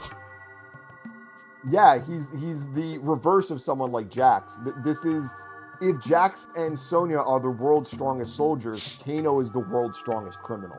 Yeah, like this picture you've got of him fighting Movado. He looks like an action hero of his own movie. Like, action villain, rather. And he looks like the main bad threat. Yeah, he looks like the main character of his own movie. It's one of those things, like, and then that in turn makes everyone else feel cooler. Because even if Sonya fights this guy and loses, look how badass Kano is. Yeah, it makes sense Sonya might lose against him. That doesn't make Sonya feel really weak. It's just, it's relative. She's very tough, but I mean, Kano is the world's most dangerous criminal for a reason. Yeah, and the comic here shows it as well. It presents it properly. And this is the thing I definitely wanted to show, because this is NRS era, technically. It has been decanonized, but I want to show that there is a point, even in NRS, where we see that these characters are a lot more than they're portrayed to be in the video games all the time. Yeah, it's a shame because Kano, in this comic, he looks great. He looks intimidating. Kano, in this comic, he looks great. He looks intimidating. But the Kano in MKX, he doesn't give off the same feel as the Kano I'm looking at here. Yeah, I think it's the difference between they interpret Kano as a coward instead of interpreting Kano as shrewd and cunning and dishonorable. Kano is not going to die for you. Kano's going to live, and if that means betraying you or running away or holding someone hostage, he will do that. Not because he has to, but because it's the easiest way to do it and the way that is the least risk to him. That's what Midway Kano feels like to me. He's a dangerous guy that takes shortcuts to win. Whereas NRS Kano feels way more like, if this guy didn't do this, what's he got? He's got to run away. He's got to hide. He's got to be this little rat bastard because otherwise he gets his ass kicked. Yeah, he looks like he has the body of somebody. The body, the demeanor, the face of somebody who's just trying to survive, and he's out there for himself. And like, look at that shot of him with Sub-Zero when he's got him in that headlock. Big dude. Obviously, Kano's a big guy. Yeah. But that grin on his face, this is a guy that likes hurting people. Yeah, definitely an evil, sadistic, psychotic sort of demeanor on him. And that gives so much charm to the character. It makes him feel dangerous. Like, oh man, you would not want to be around this guy. Yeah, he is a dangerous man. Yeah. It's not that you don't want to piss him off. It's that you don't want to be in the same room as him because he might just do something bad to you. Unprovoked. Yeah, that's a great way to put it. It's not even, like you said, it wouldn't even be about making him angry. He might just hurt you because he thinks it's funny. Yeah. And that's the scary thing about him. Yeah, just a very dangerous. This is a guy that is antisocial. Yeah, antisocial, exactly. You know, you sometimes meet somebody in life who's antisocial and you feel uncomfortable around them because you feel like, okay, this guy's gonna get aggressive in a minute. He just has that look where he's just suddenly gonna get aggressive. You have that feeling. So that's what Kano gives off here. And I don't think that fight between Kano and Kotal Khan inside the carriage, I don't think that represents Kano very well. No, not at all. I 100% agree. It does not do a great job with him. And that's kind of been his curse in all of the games. They just don't make him a badass. I'm kind of speechless because you're seeing Kano in a whole new light, aren't you? Yeah, exactly.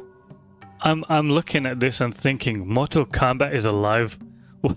Why are the games going wrong? The game is supposed to be the main Mortal Kombat media, but all this stuff in the background, these comics, the animation movies like Snowblind, which I haven't seen yet. I'm still to watch that, and I will.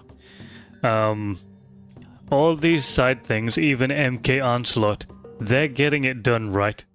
why is the main game not getting it done right? What's wrong? It has Ed Boon right there. What's going wrong? Yeah, where are things going sideways? Is it Warner Brothers? Is Warner Brothers forcing them to do stuff? I doubt it. Nah, there's no way. They're not that involved. They don't care how the characters are portrayed. There's no way. Okay, then it must be the NRS team. They just don't have enough fury inside them to be capable of making stuff like this. It's I think it's a rejection of fantasy and a rejection of being a little over the top and embracing that action hero mentality where these are superheroes. They're just superheroes that are fighting in a martial arts tournament. Like, that's cool. Yeah, it is. It's obsession with the real world. I don't want Kano to just be a regular criminal that happens to have a cyborg eye, which we won't really discuss that much, I guess. I want him to be a super criminal that runs on the top of cars and that does crazy flying leaps that humans could never do and that can smash through a pillar and be okay. I want a Kano that can throw down with a guy that can dodge bullets. Because that goes, man, what a badass villain that guy is. Yeah, exactly. Present him as something extraordinary. That there's nothing else like him in the world. And then it elevates all of the heroes right alongside him because they have to be that much more badass if they're ever going to beat him. And he's fighting with Sub-Zero here. He's got Sub-Zero in a headlock. And Sub-Zero is supposed to be scary because at any moment he could just... at any moment he could just grab Kano's elbow and freeze it off. Like... And Kano's still taking the risk to mess around with him. I always found Sub-Zero as a scary character, like to face him in real life.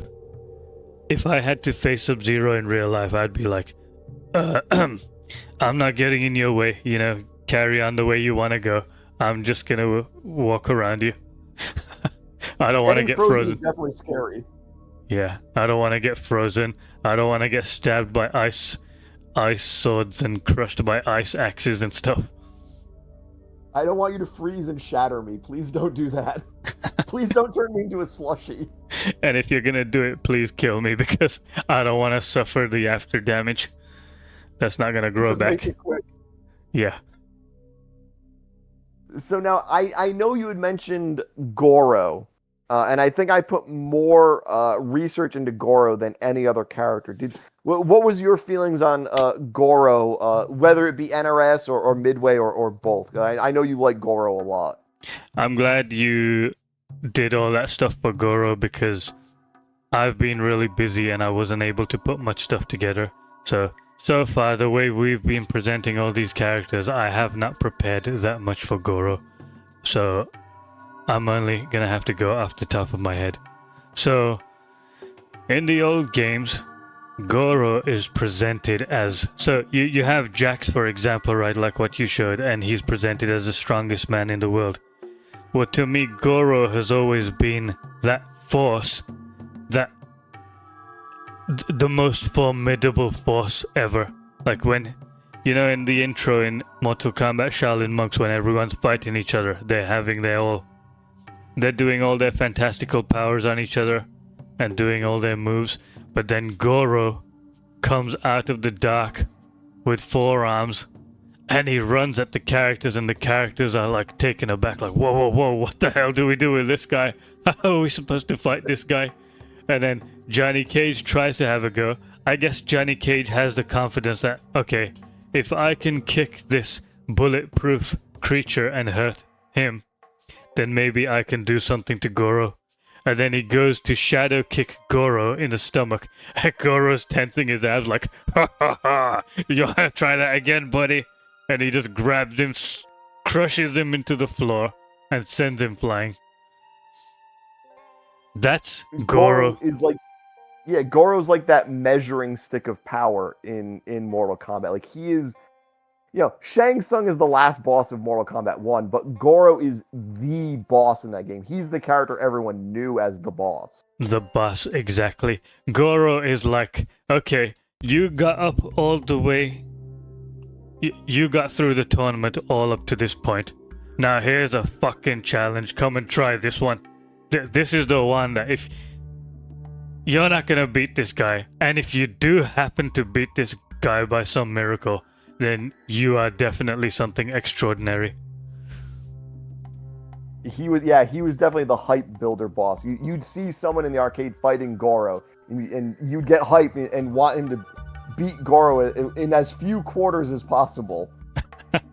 Yeah, and he was so hard in the game too. And they make action figures of Goro, you know, the old action figures of the old Mortal Kombat characters. The action figure of Goro looked so intimidating and scary. He's got a great design. He looks awesome. And always has. Yeah. A tall, from what I read of Goro a long time ago on Wikipedia, he's 8 foot 3 inches and weighs 500 pounds. And he has 7 wives. 7 wives. I think I read that somewhere, but I forgot about it. Hazy memory. But yeah, no ordinary man is gonna be fighting Goro and getting out alive. Yeah, people don't appreciate size enough because, like, a guy that's over 6 feet is a pretty big guy. A guy that's over 7 feet is gigantic. Goro is over 8 feet tall, and he's got 4 arms. Yeah, and each of those arms are this comic picture that you've just put here. His one arm is the whole size of Sonya. It's even thicker than Sonya. Yeah, it makes sense, which is crazy to think about. And he's clubbing you with these hands. Yeah, imagine if someone takes a whole human being and swings the human being at you. That's gonna do damage.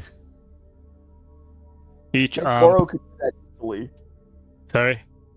And Goro can do that easily 4 times in a row. Yeah. His arms probably weigh like 50, 60 kilograms and he's swinging them around. And the cool thing about Goro has always been, the forearms thing is cool, but then, he's not a stupid monster, which has always been cool about Goro. He's a prince. Yeah. And that's always been very cool about him, too. Yeah. He's always had the scary demeanor thing in Midway era Mortal Kombat. He's always the big brute force, the overwhelming power. And then I feel like in the NRS era, he's just become an ordinary character in the roster. He's just another character on the list. That's what I feel like. As the kids say, he lost his aura. Yeah. I definitely know what you mean. He's been diminished. Like, Goro used to have a certain quality to him that made him bigger than life, other than literally being bigger than anything alive. As far as a person, when Goro showed up, you knew it was a big deal. But then even in Mortal Kombat 9, Goro doesn't really do much. He doesn't really talk. And at one point, is it Cyber Sub-Zero beats him and Kintaro at the same time? It's like, yeah, I don't believe that. Come on. Yeah. There was the one content creator, I think it was Venomous Hero. So he makes Mortal Kombat videos too. And he mentioned that when Sub-Zero turned Cyber, he was able to beat Goro and Kintaro together, and this was to convey that, okay, this is what a cybernetic upgrade is. This is what it does for you. It turns you into a superhuman that can beat Shao Kahn. What do you think of that? I mean, I would like to agree with that if he didn't go on to completely job out all the time after that. Okay, yeah. There's no consistency. A lot. Yeah, and that's the consistency problem. Yeah, okay. So because of this consistency problem, it's not believable, and that's 100% understandable. Like I would be okay. I think the problem is they're using Goro and Kintaro as measuring sticks like that. Mm-hmm. If they had made it so Cyber Sub-Zero could take on one of the Shokan and do better or win, I would at least go, okay, that's not crazy to me, because we know in the original timeline Bihan can beat Goro. Mm-hmm. So it's like, okay, his younger brother gets cyberized and now he can beat Goro or Kintaro. Okay, maybe it's a close fight, so it's still like up in the air. It's like 50-50. Okay, sure. But to beat both bosses like that at the same time, like, nah, I'm calling bullshit on that one. Yeah, you know what? That sounds right, that does. Because Goro is supposed to be that formidable force. Just him on his own, when he steps into the fray, everyone stops fighting to look at him and think, whoa, I hope he doesn't come chasing me. I think that's actually an awesome segue into the picture we have here too, because this is actually from the beginning of Mortal Kombat 2 comic, even though we see people in their Mortal Kombat 1 outfits. The comic starts at the very end of Mortal Kombat 1 after the events of the game. Okay. And that includes Shang Tsung ordering the killing of everyone in the tournament since they lost and Shang Tsung's a sore loser. And we can see here with Goro, that includes Goro attacking the Earthrealmers. So everyone fights together, including Kano, fighting side by side with Sonya, which, man, that would have been cool to see in a game. Yeah, it would. And we can see here, Goro, is not getting thrashed from the narration, which is from Johnny Cage's point of view. It just says we had Goro on the ropes. So they are overcoming Goro, but this is not an easy fight for anyone involved. So Goro is taking on 3 pretty top tier characters as far as the Earthrealmers go, and doing pretty darn well, which really speaks to not only how tough Goro is, but how tough Liu Kang must be to have beat him. Yeah, absolutely. I mean, we know the feats of Johnny Cage, for example, with the concrete wall, the kick that he does to Baraka, who's bulletproof, and we know Kano's feats. And in the panel on the right, it looks like these 3 guys working together. They're fighting for their lives. They're trying not to die. That's what it looks like. Yeah, and it's funny because even the narration, we have the Liu Kang merely knocked the beast unconscious in their bout, but this fight was to the death. So, like you said, they are literally fighting for their lives at this point, and it's very clear Goro is a lethal threat to them. He could kill them if he gets his hands on them. Yeah, like look at Kano. He's got 2 knives out on Goro. Goro's not even looking at him. And it's funny because now, knowing what we know about Baraka and knowing that Kano is not a normal human being, you can imagine, he might not be able to totally stab through Goro's skin unless he really hits a soft spot or gets him just right, or maybe it doesn't cut all the way into his muscle, so it'll just lacerate him. But it becomes understandable that like Kano would have his knives out against this monster and not just immediately stab him to death, because Goro's at least bulletproof. Yeah, I mean, if you look at where Kano's standing, I'd be worried to be standing there because I feel like if Goro just moves the wrong way, he's gonna break my leg or something. He'll swing his arm and just crush your torso like a bundle of like twigs. Yeah. All he has to do is just turn sideways or fall on you or something, and that's it. Your bones are broken. And that's, like you said, that makes him that much scarier. And now we know 3-on-1 these characters are having a hard time against him, and not one of these characters is a normal human being. Can you imagine a normal human being? Can you imagine 50 normal human beings against Goro? Oh, that's it. That's it, Napper. We have the thumbnail for the video. 100 men versus 1 Goro instead of the 8. Yeah, that's a good idea. Good idea. And it's funny because now we can say, like, what we've seen from these other characters with Kano and Johnny Cage and Sonya a little bit, those 100 guys against Goro are dead. They are dead. I'm writing this down. 100 guys versus Goro. That's really good, that is. They have no chance. Absolutely no chance. No freaking chance. Because, look, there's 3 people who are superhuman, right? And they're the best of people on the earth. And Goro, if we look at him in the same light, he's probably the best of the Outworld people, the Shokan. He's probably the best, a supernatural Shokan, right? That's probably what he is. He's probably like the Jax of the Shokan. I'm surprised that since he's a dragon, he's supposed to be a dragon, isn't he? I'm surprised he doesn't have the animality of turning into a dragon. Yeah, has he ever had an animality? I'm not sure. I don't think so. Does he have one in Trilogy, MK Trilogy? No, he has one fatality, and it's kind of really lame. Okay. I think Goro's fatalities have always been lame.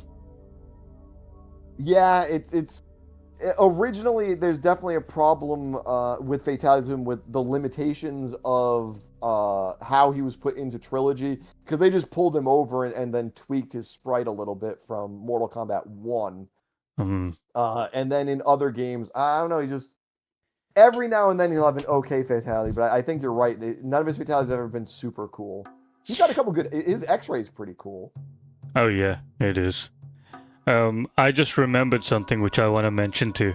So when I was younger and I used to play Mortal Kombat 4, I discovered one day that you could unlock Goro as a playable character. So I went to go and search out, how do you do this? And when I finally unlocked him, I feel like I'm playing with a cheat. Like this is a cheat character. I can just kick everybody's ass in such a brutal, overpowered, aggressive way. And that's what he is, the overwhelming cheat character.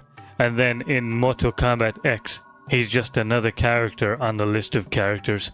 And if you choose him, and you choose another character, he's almost as tall as your opposing character. He's not even dominating in height too much. And it just feels like, okay, it's a fair fight between two characters. And now in MK1, he's been downgraded to cameo. Oh, yeah. And he's even shorter as well. Yeah, he's even shorter. I said earlier about how they should be extraordinary in the story. Like, the weak character should be nowhere near the strong character. And then in the gameplay, it's not the story, so it should be a fair fight. But Goro's a different case, I think. I think he should be like a cheat character. He should be a sub-boss, and you unlock him with some cheat, and then you can use him to like wipe out the rest of the characters in the game in special ways.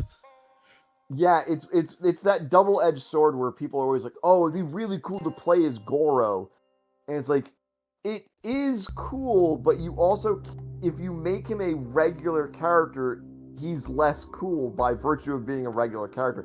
You want him to still be that boss character that you can't take online. You can only play him against the computer or against your friends because he is unfair. That's what makes him cool.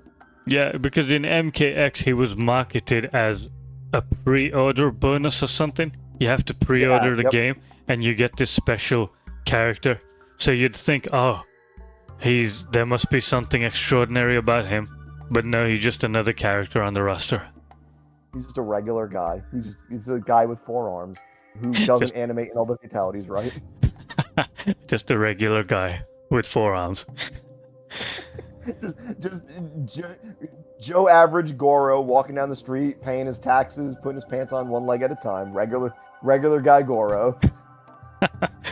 Can you imagine changing his pants like he has a quick shower. He puts his hairband on and puts his pants up. I'm picturing him like at a table with like he's got like his little reading glasses on. He's looking over his tax form. He's like, I don't know about this. I don't know if my Shokan blades can be written off on my taxes. I don't know. Well, he is a prince, so maybe he's the one taxing the people. Oh, that's true. That's a good point. He's balancing the kingdom's budget. He's just looking over like, we spent a lot on repaving roads this year. Oh man, we're gonna need to collect a lot of skulls to pay for that. That's exactly what he was doing when he was looking over the balcony before Taven snuck up on him. Quick review of the economy of his kingdom. Yeah, that's why he was taken aback. Like, whoa, what the hell are you doing here? He's like, you're interrupting my important economic research. What are you doing? I need to balance this budget, otherwise the Shokan Congress is gonna have my ass. So, Goro is supposed to be Shang Tsung's overwhelming force. Now, I expect that Kintaro is stronger than Goro because he's Shao Kahn's overwhelming force. What do you think? So I look at it two ways because it's canon. The description for Kintaro in Mortal Kombat 2 is that he is stronger and faster than Goro. So Okay. that is quite the claim. But we know, obviously, Kintaro is bigger than Goro. He's a big monster. Mhm. And he's a tiger monster. So he's like half tiger, half dragon, half man. So he's like Three halves. Which is very unfair. So Yeah. in my head, because I don't think Kintaro is necessarily as dangerous as Goro.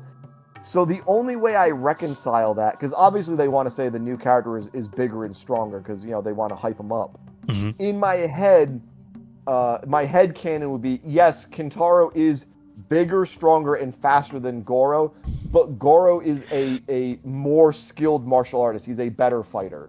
So yes, Kintaro, very dangerous, very strong, very fast and scary. But on pure martial arts, Goro is the better fighter between the two. So it kind of makes them maybe even, or maybe Goro's a little bit smarter when he fights, so he could beat Kintaro. It makes it more of an even fight between them. Yeah, actually, I think you're right there because Goro is the one who was the champion of Mortal Kombat for 500 years, not Kintaro. Yeah, exactly. You want to hype up the new character, but you still want Goro to have stuff going for him to make Goro's still legit though. Goro's still the man. Yeah. It's interesting how a dragon is smaller than a tiger. Well, you know what? You know what I'll say? I'm gonna go to the real world because a tiger is bigger than a lion. But if a lion and a tiger make a liger, the liger is even bigger than a tiger. All right. So I guess that's how it works with Shokan too. I think that's what we need to see next: a liger Shokan or a lion Shokan even, and his name has to end with Ro, like to match Goro, Kintaro, Motaro. It has to be Ro. Well, it can't be Lion-O because we'll get sued by Thundercats. Speaking of bosses, this next we have a 2-page here. Just I wanted to emphasize because I think it's real important what you actually said about Goro being really, really exceptional even for a Shokan. So these pages are actually from the Mortal Kombat 4 comic, which is not by John Tobias. The art and story are not by him, but it is canon to Mortal Kombat 4. It was released as a canon comic for Mortal Kombat 4's release. Okay. And we can see here Kitana having some trouble trying to rule Edenia / Outworld after Shao Kahn's gone. And you have the Shokan and the Centaurs obviously hate each other. Okay. So she's trying to deliberate between them. She's doing the whole princess thing, man, and trying to be a politician here. That's gotta be scary, standing between centaurs and Shokan that want to fight each other, and you're not really equipped to stop them. Which kind of makes Kitana pretty badass that she's willing to do that and stand her ground. Yeah. And then we can see, this whole situation's being watched from the rafters by the surprise character in Mortal Kombat 4 that you mentioned, finding him as a surprise. Because on the next page, Goro jumps down to interrupt this. Okay. And we can see that the Centaur charging at Kitana full speed, and this is a Centaur's going to weigh hundreds upon hundreds of pounds. Horses weigh a lot, and this is a horse man. That's very big. It runs full speed and stops dead against Goro's chest, and then just gets knocked the hell out. Because that's who Goro is. Yeah, man, what a badass. And this is how you sell a character as a badass, because we know Centaurs are tough. And yes, I'm sure Motaro is, just like Goro, exceptional for a Centaur. But even a regular Centaur warrior, I'm sure, is terrifyingly inhuman. And this dude ran into Goro like me running into a brick wall. And then the brick wall knocked me the fuck out. Yeah, the brick wall punched your face. Damn. And that's just how tough Goro is, which is a really cool way to show Goro. It really and is. It really does hype him up. It really is, because when Shao Kahn wanted to beat Liu Kang, he sent Kintaro out to fight him, right? But when he was like, screw this, I'm gonna go take over Earthrealm by force, he sent the centaurs to go and get it. So that means Shao Kahn is like, okay, we're gonna definitely overtake Earthrealm. No one's stopping us. Our best forces right now is centaurs. And one of these centaurs gets knocked out against Goro's chest. And I think the interesting thing about this is, just like we've done with a couple of characters, this kind of tells us some stuff. Because we saw 3 people, Kano, Sonya, and Johnny, all able to hurt Goro. Able to hang with Goro. So that means this average Centaur warrior couldn't do that. This dude can't hang with Goro. So that means our regular characters like Sonya, Johnny, and Kano, one of them can knock the hell out of a Centaur then. Like the average Centaur. They're just beating that guy. Yeah. Well, to be fair to the Centaur, maybe he was surprised and knocked into Goro, and Goro suddenly sucker punched him. So if the Centaur were to actually be prepared to have a fight with Goro, he might do a bit better. Maybe, yeah. I would give him that he'd probably do better.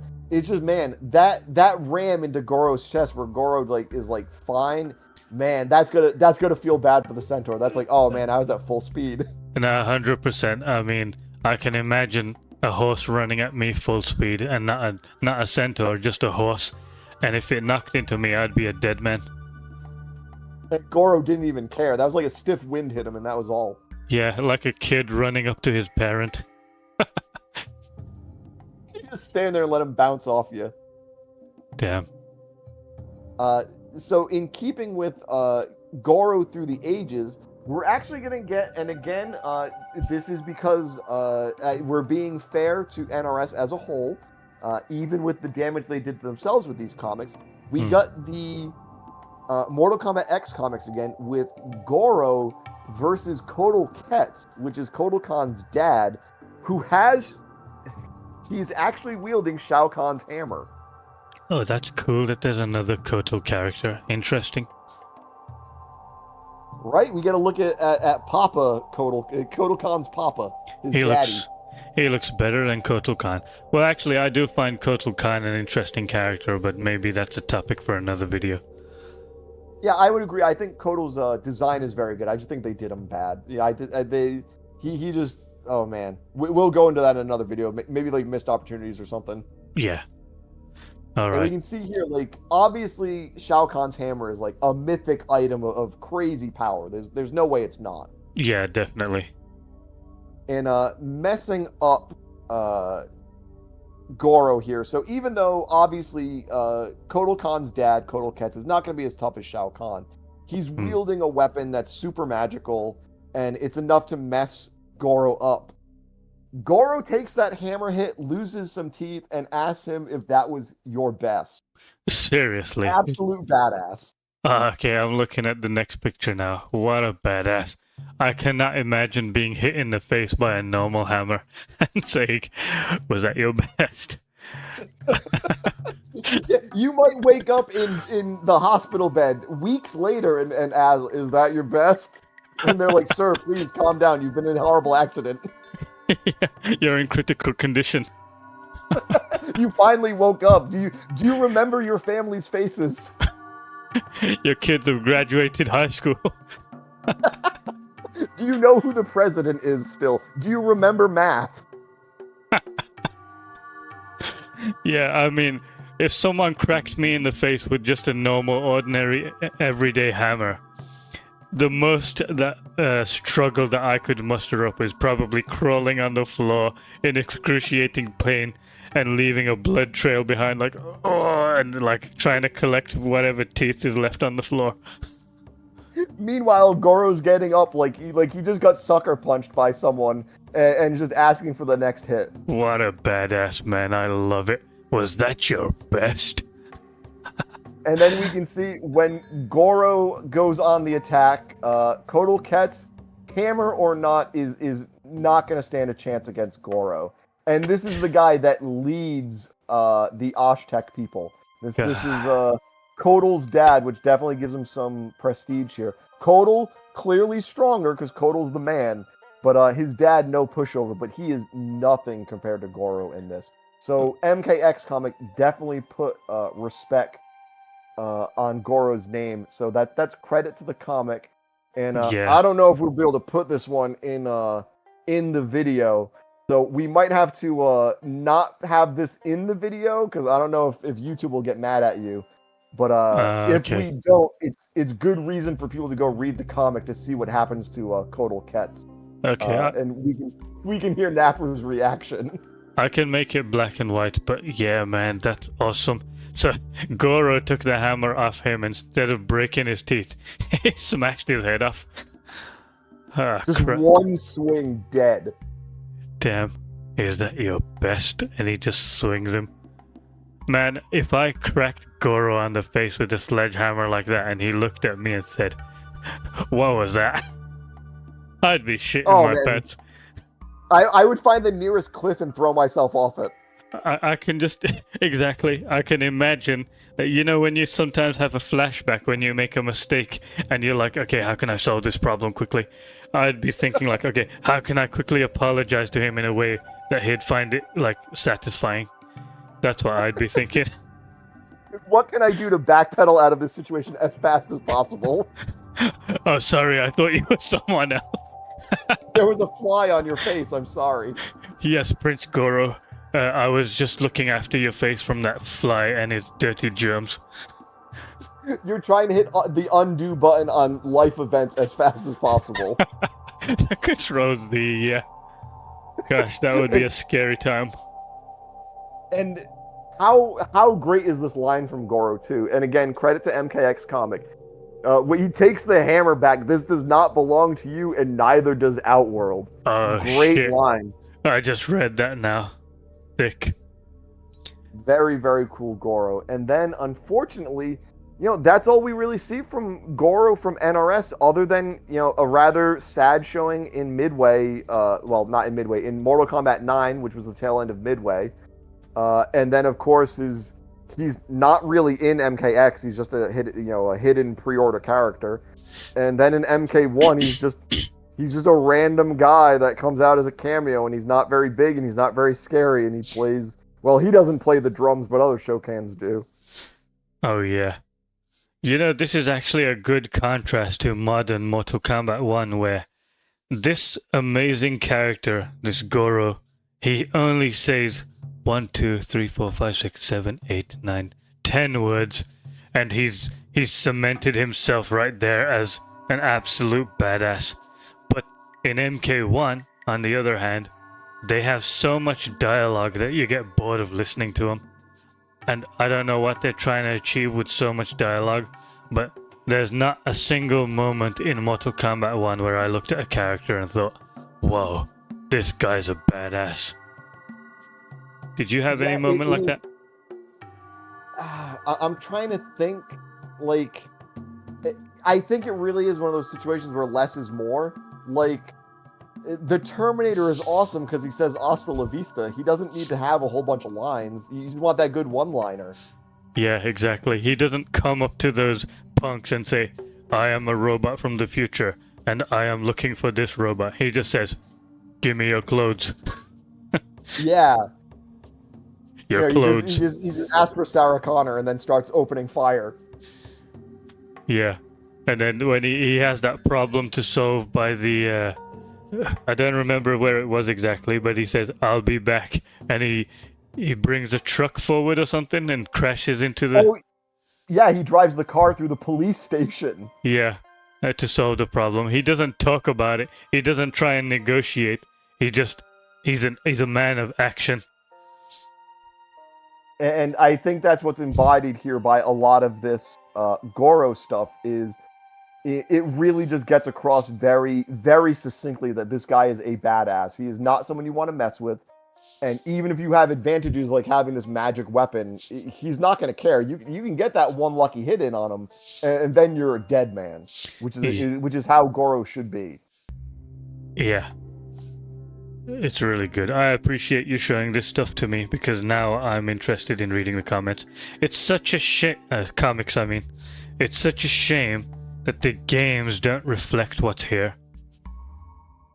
Oh, 100%. The tone is totally different. I don't understand.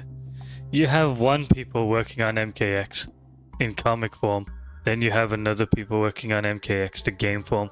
I don't get it. Why is there a difference?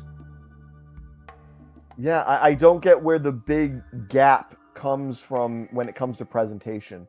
Because, like, you know, the MKX comics, I think they have some problems. You know, they're not 100% perfect in my eyes. Not that anything is. Mm-hmm. But they feel like Mortal Kombat. They have that kind of, like, visceral, grim and gritty, kind of like almost like Conan-style action-adventure feel. Yeah. That a lot of the games, especially MK11 and MK1, just don't. They feel like, you know, we've made the MCU comparisons over and over again, but I think it's the closest comparison you can make. That's what it feels like. Yeah. I mean, this kind of thing is like a male fantasy action sort of thing, the stuff I'm seeing in this comic. And I've always described MK11 as ladies' night out, where it's all about the ladies getting the action, and they're the ones who are gonna be the ones who kick everybody's asses. You got Kitana who beats Goro? Sorry, not Goro. The other guy with a hammer, Shao Kahn. Okay. And you have Jade beats Kotal Kahn. So when Kitana beats Shao Kahn and Jade beats Kotal Kahn, what the hell does it mean to now see a fight between Shao Kahn and Kotal Kahn? It doesn't have the pump that it's supposed to have. Yeah, it doesn't feel as like. I mean, compare this because later in this comic, with Goro fights Kotal Kahn, and it's a very tough fight, but Kotal Kahn manages to win. And I won't spoil what happens. Okay. But it's one of those things where, like, oh man, what an epic fight! This guy feels like this guy could take on Shao Kahn. But then you think about it, like, yeah, but Shao Kahn lost to Katana, and Kotal Kahn lost to Kung Jin and to Jade. So what does that mean about Goro? Man, I guess Goro's not that impressive. None of these people are. Oh, man, what a shame. Because, look, the way that Goro's set up here, you set Goro up to me to be like, you can't even smash his face with a magical hammer, because it's not going to work. I'm sure Kotal Ketz is way damn stronger than I am, and he's wielding the hammer and hitting Goro in the face. And Goro doesn't feel a thing, even though his teeth are broken. And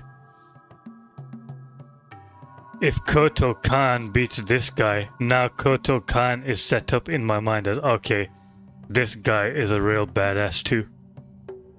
Yeah, Goro takes this hit and he's like, ding ding, round 2, let's go. And it's like, whoa, that would have killed me. What are we talking about? Yeah. And then the other thing I was going to say with the style of presentation of it, even the gore that we see in these comics for like MKX feels very different from what we're getting in the games now, where it's very overindulgent and drawn out. Like, this is just someone's head smashing with a hammer to pieces. It's one panel, it's done. It's quick, it's brutal, it's violent. And it looks great too. Yeah, it's not a production. It's not over the top. Yeah, exactly. It looks great. You see the spines and everything. You see the blood everywhere. It's perfect. That's exactly what you need. And it's not drawn out. It's not drawn out so long it becomes parody. Yeah. And then I think the one last image I had is kind of a weird one. And it's not so much having to do with the power of characters, but the world of Mortal Kombat that John Tobias really envisioned along with the other folks when these games were being made. Okay. And this is the Lin Kuei in their VTOL vertical takeoff and landing Harrier jet style aircraft they travel around the world in, with them piloting a super high-tech jet as the Lin Kuei. And it's like, oh, that's awesome. And again, this world's clearly very different from ours. They have comic book technology. Hmm. And in modern NRS, they try to make it more realistic. Yeah, where the Lin Kuei are strictly just ninjas, and the Cyber Initiative is really, it feels really weird with the Lin Kuei, because it's like, wait, you're just suddenly getting into cybernetics, but aren't you like this ancient clan? But we can clearly see, it, Tobias considered the Lin Kuei to be very high-tech ninjas. They always were in the game. Yeah, it's interesting. It's kind of like how, you'd expect the Black Dragon as gangsters to be up to date with technology. So the Lin Kuei is doing the same as well. Yeah, they're staying with the times, which is interesting because that used to be a separation in characterization between Bihan and Kuai Liang. Bihan was a traditionalist that didn't like technology. He thought it diminished what they did as assassins. Oh, that's and cool. Kuai Liang, yeah, that's really cool for Bihan. Yeah. And Kuai Liang was the opposite. He thought Bihan was like a Luddite. He's stuck in the past and he needs to embrace technology. And he still, he didn't, not in a mean way, but my brother's stuck in the old ways, which then sets up the dramatic irony of they embrace even more technology with the Cyber Initiative, and then Kuai Liang goes, whoa, that's too far, and then he becomes the guy resisting new technology. That is actually really interesting, because I can appreciate both perspectives. I can look at Bihan's side and say, you know what, it's all about pride and honor in yourself as a skilled fighter. And then there's also the other side of, okay, technology helps, it can enhance your what you're doing. So we need an edge against our opponents, and we're gonna need to use technology to do it. But I also respect Bihan's pride for relying on yourself. I'm stuck in both boats there. I don't know. I have one foot in each boat there. And I think that makes both characters cool, because you can even think about it like Bihan has a lot of personal pride where he wants to do things on his own without technology. But maybe Kuai Liang is more interested in the overall success of the clan, and he knows embracing this technology, it makes things easier. We can fulfill more contracts. We can have more success, and that puts more respect on the Lin Kuei name. So he's looking at it from that angle. I just thought of the way that I personally relate to both of these in my own life, actually. So I have this pride, you can call it silly, but I feel like I don't want to join a gym because I feel like the gym is a place of common people where commoners go to get their fitness done.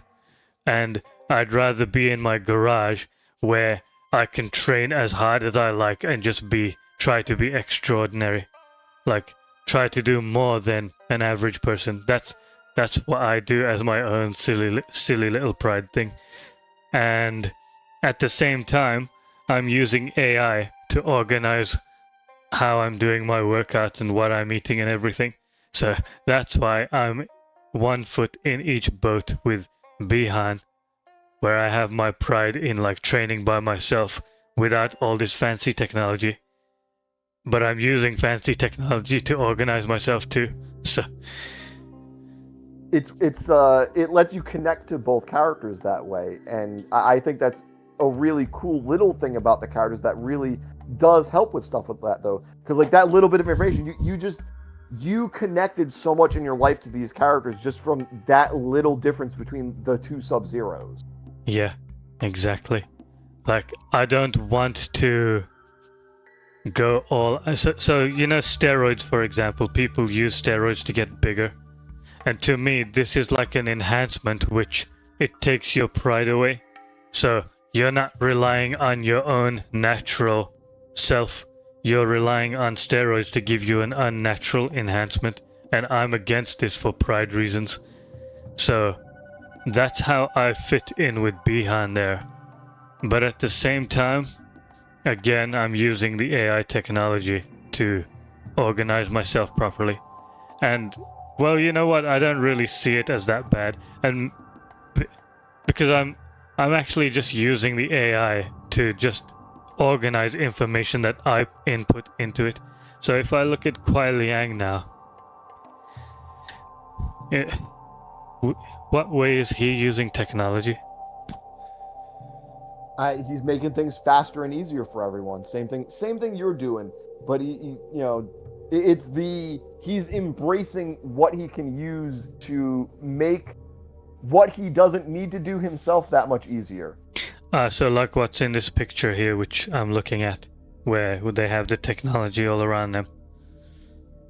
Yeah, and they're flying around in this thing. They're scanning places for things. Yeah. They have the ship in range for signal in case they need backup. Yeah.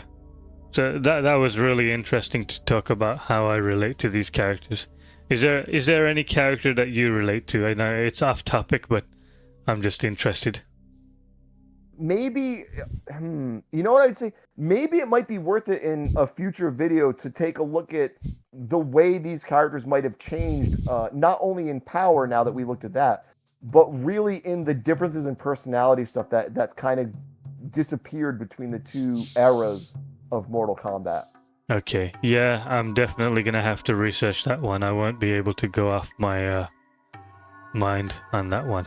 So I'll try and put some research into that one if that's what you want to do next.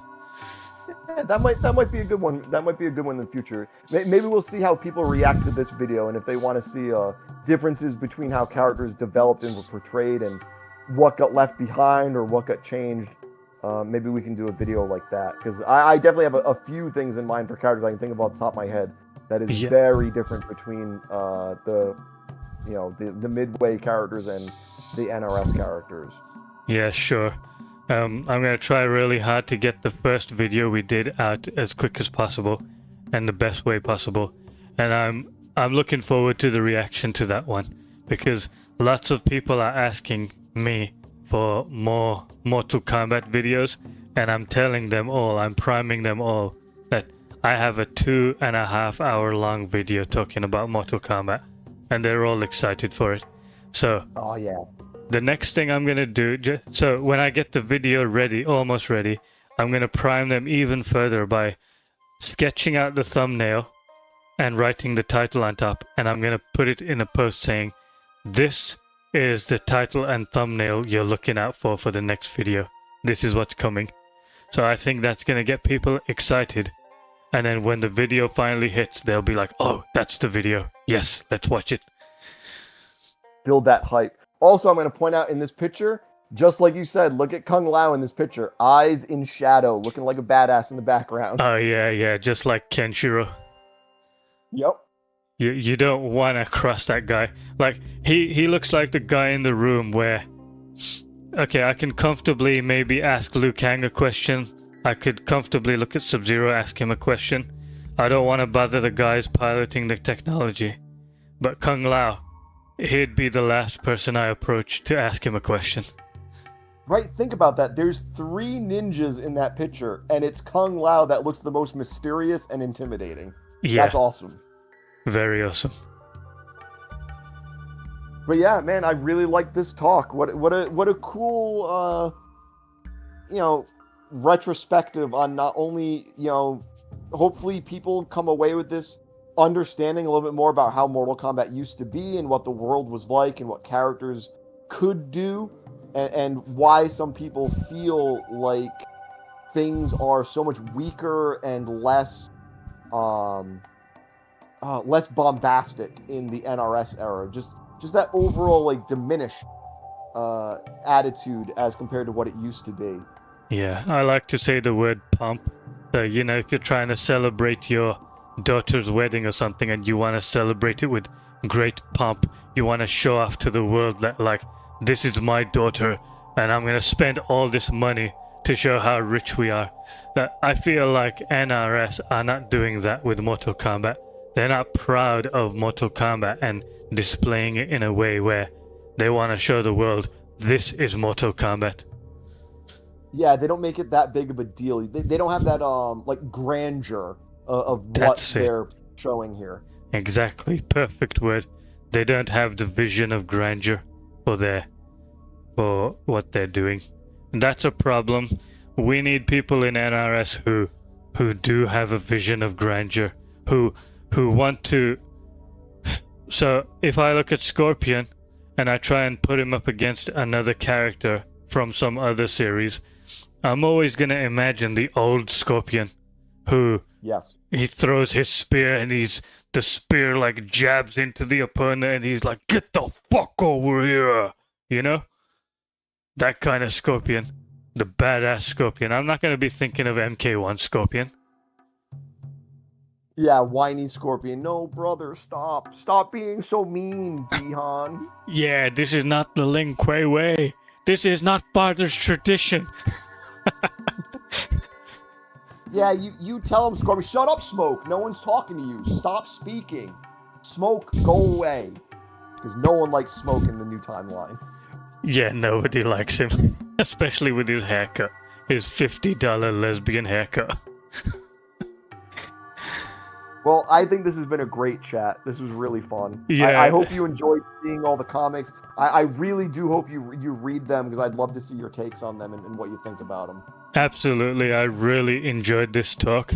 I'm really glad that you joined my Discord. I don't know what convinced you to join my Discord, but I'm really happy that I put something out there in the world that convinced you to join. And now we're here talking about Mortal Kombat for hours and hours, and it doesn't even feel tiring because we can just keep talking about Mortal Kombat for hours and hours, and there's people out there who want to listen to it for hours and hours. It's really great. And if anyone's listening up to this point, join the Discord and just join our Mortal Kombat talks. We really talk a lot about Mortal Kombat in there. If you're interested in Mortal Kombat stuff, just get in there, because we discuss so many ideas and we need more people in there. I'm setting up a clan thing in the Discord where you join the Discord and you choose your clan. So we kind of have that thing in there, and we need more people in there as well too, so that the clans inside the Discord can challenge each other.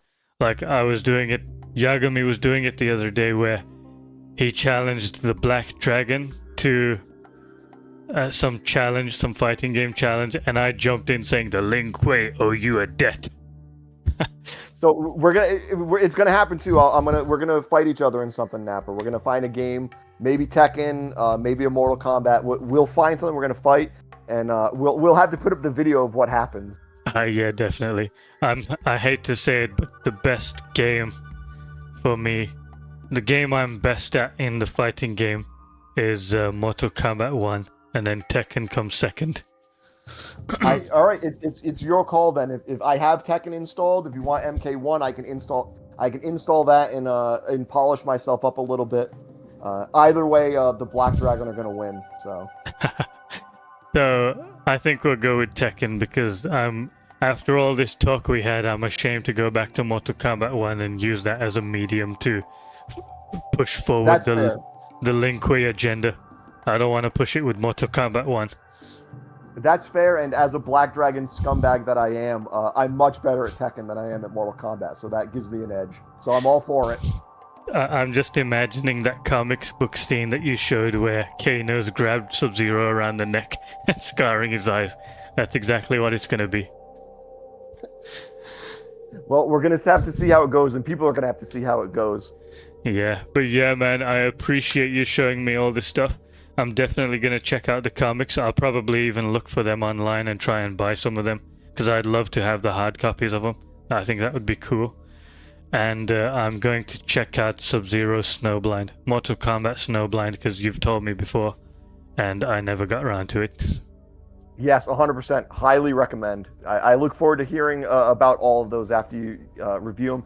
And I also look forward to, I think it's going to build a lot of love in you for Mortal Kombat. Actually, I won't say it will build love. I think it's going to reignite a lot of the love you have, because I think I saw a lot of that even with what we were looking at tonight, where I could hear the energy in you. You know, you started out with the coffee, and that gave a little energy. But I think when you saw some stuff like Jax being a badass and then Goro smashing people, I think that was like espresso. It gave you even more energy. Yeah, you're right about that, because when I was talking initially, I was sitting on my chair.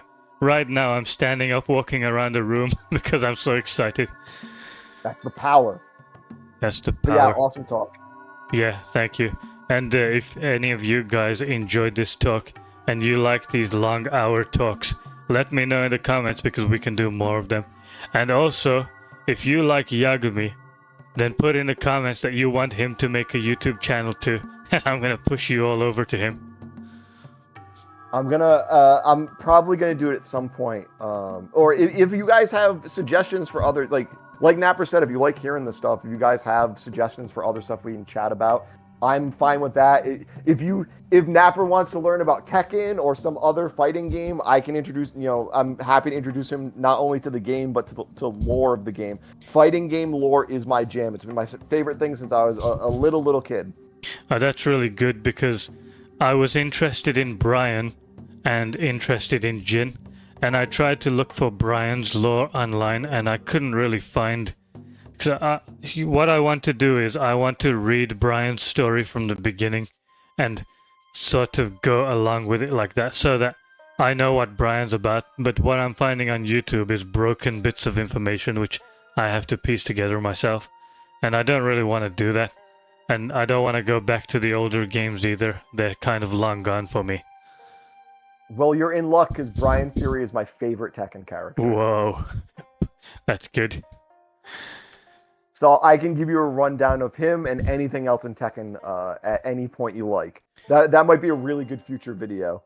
Awesome. I think that would be a good new branch to grow on the channel. Some Tekken stuff.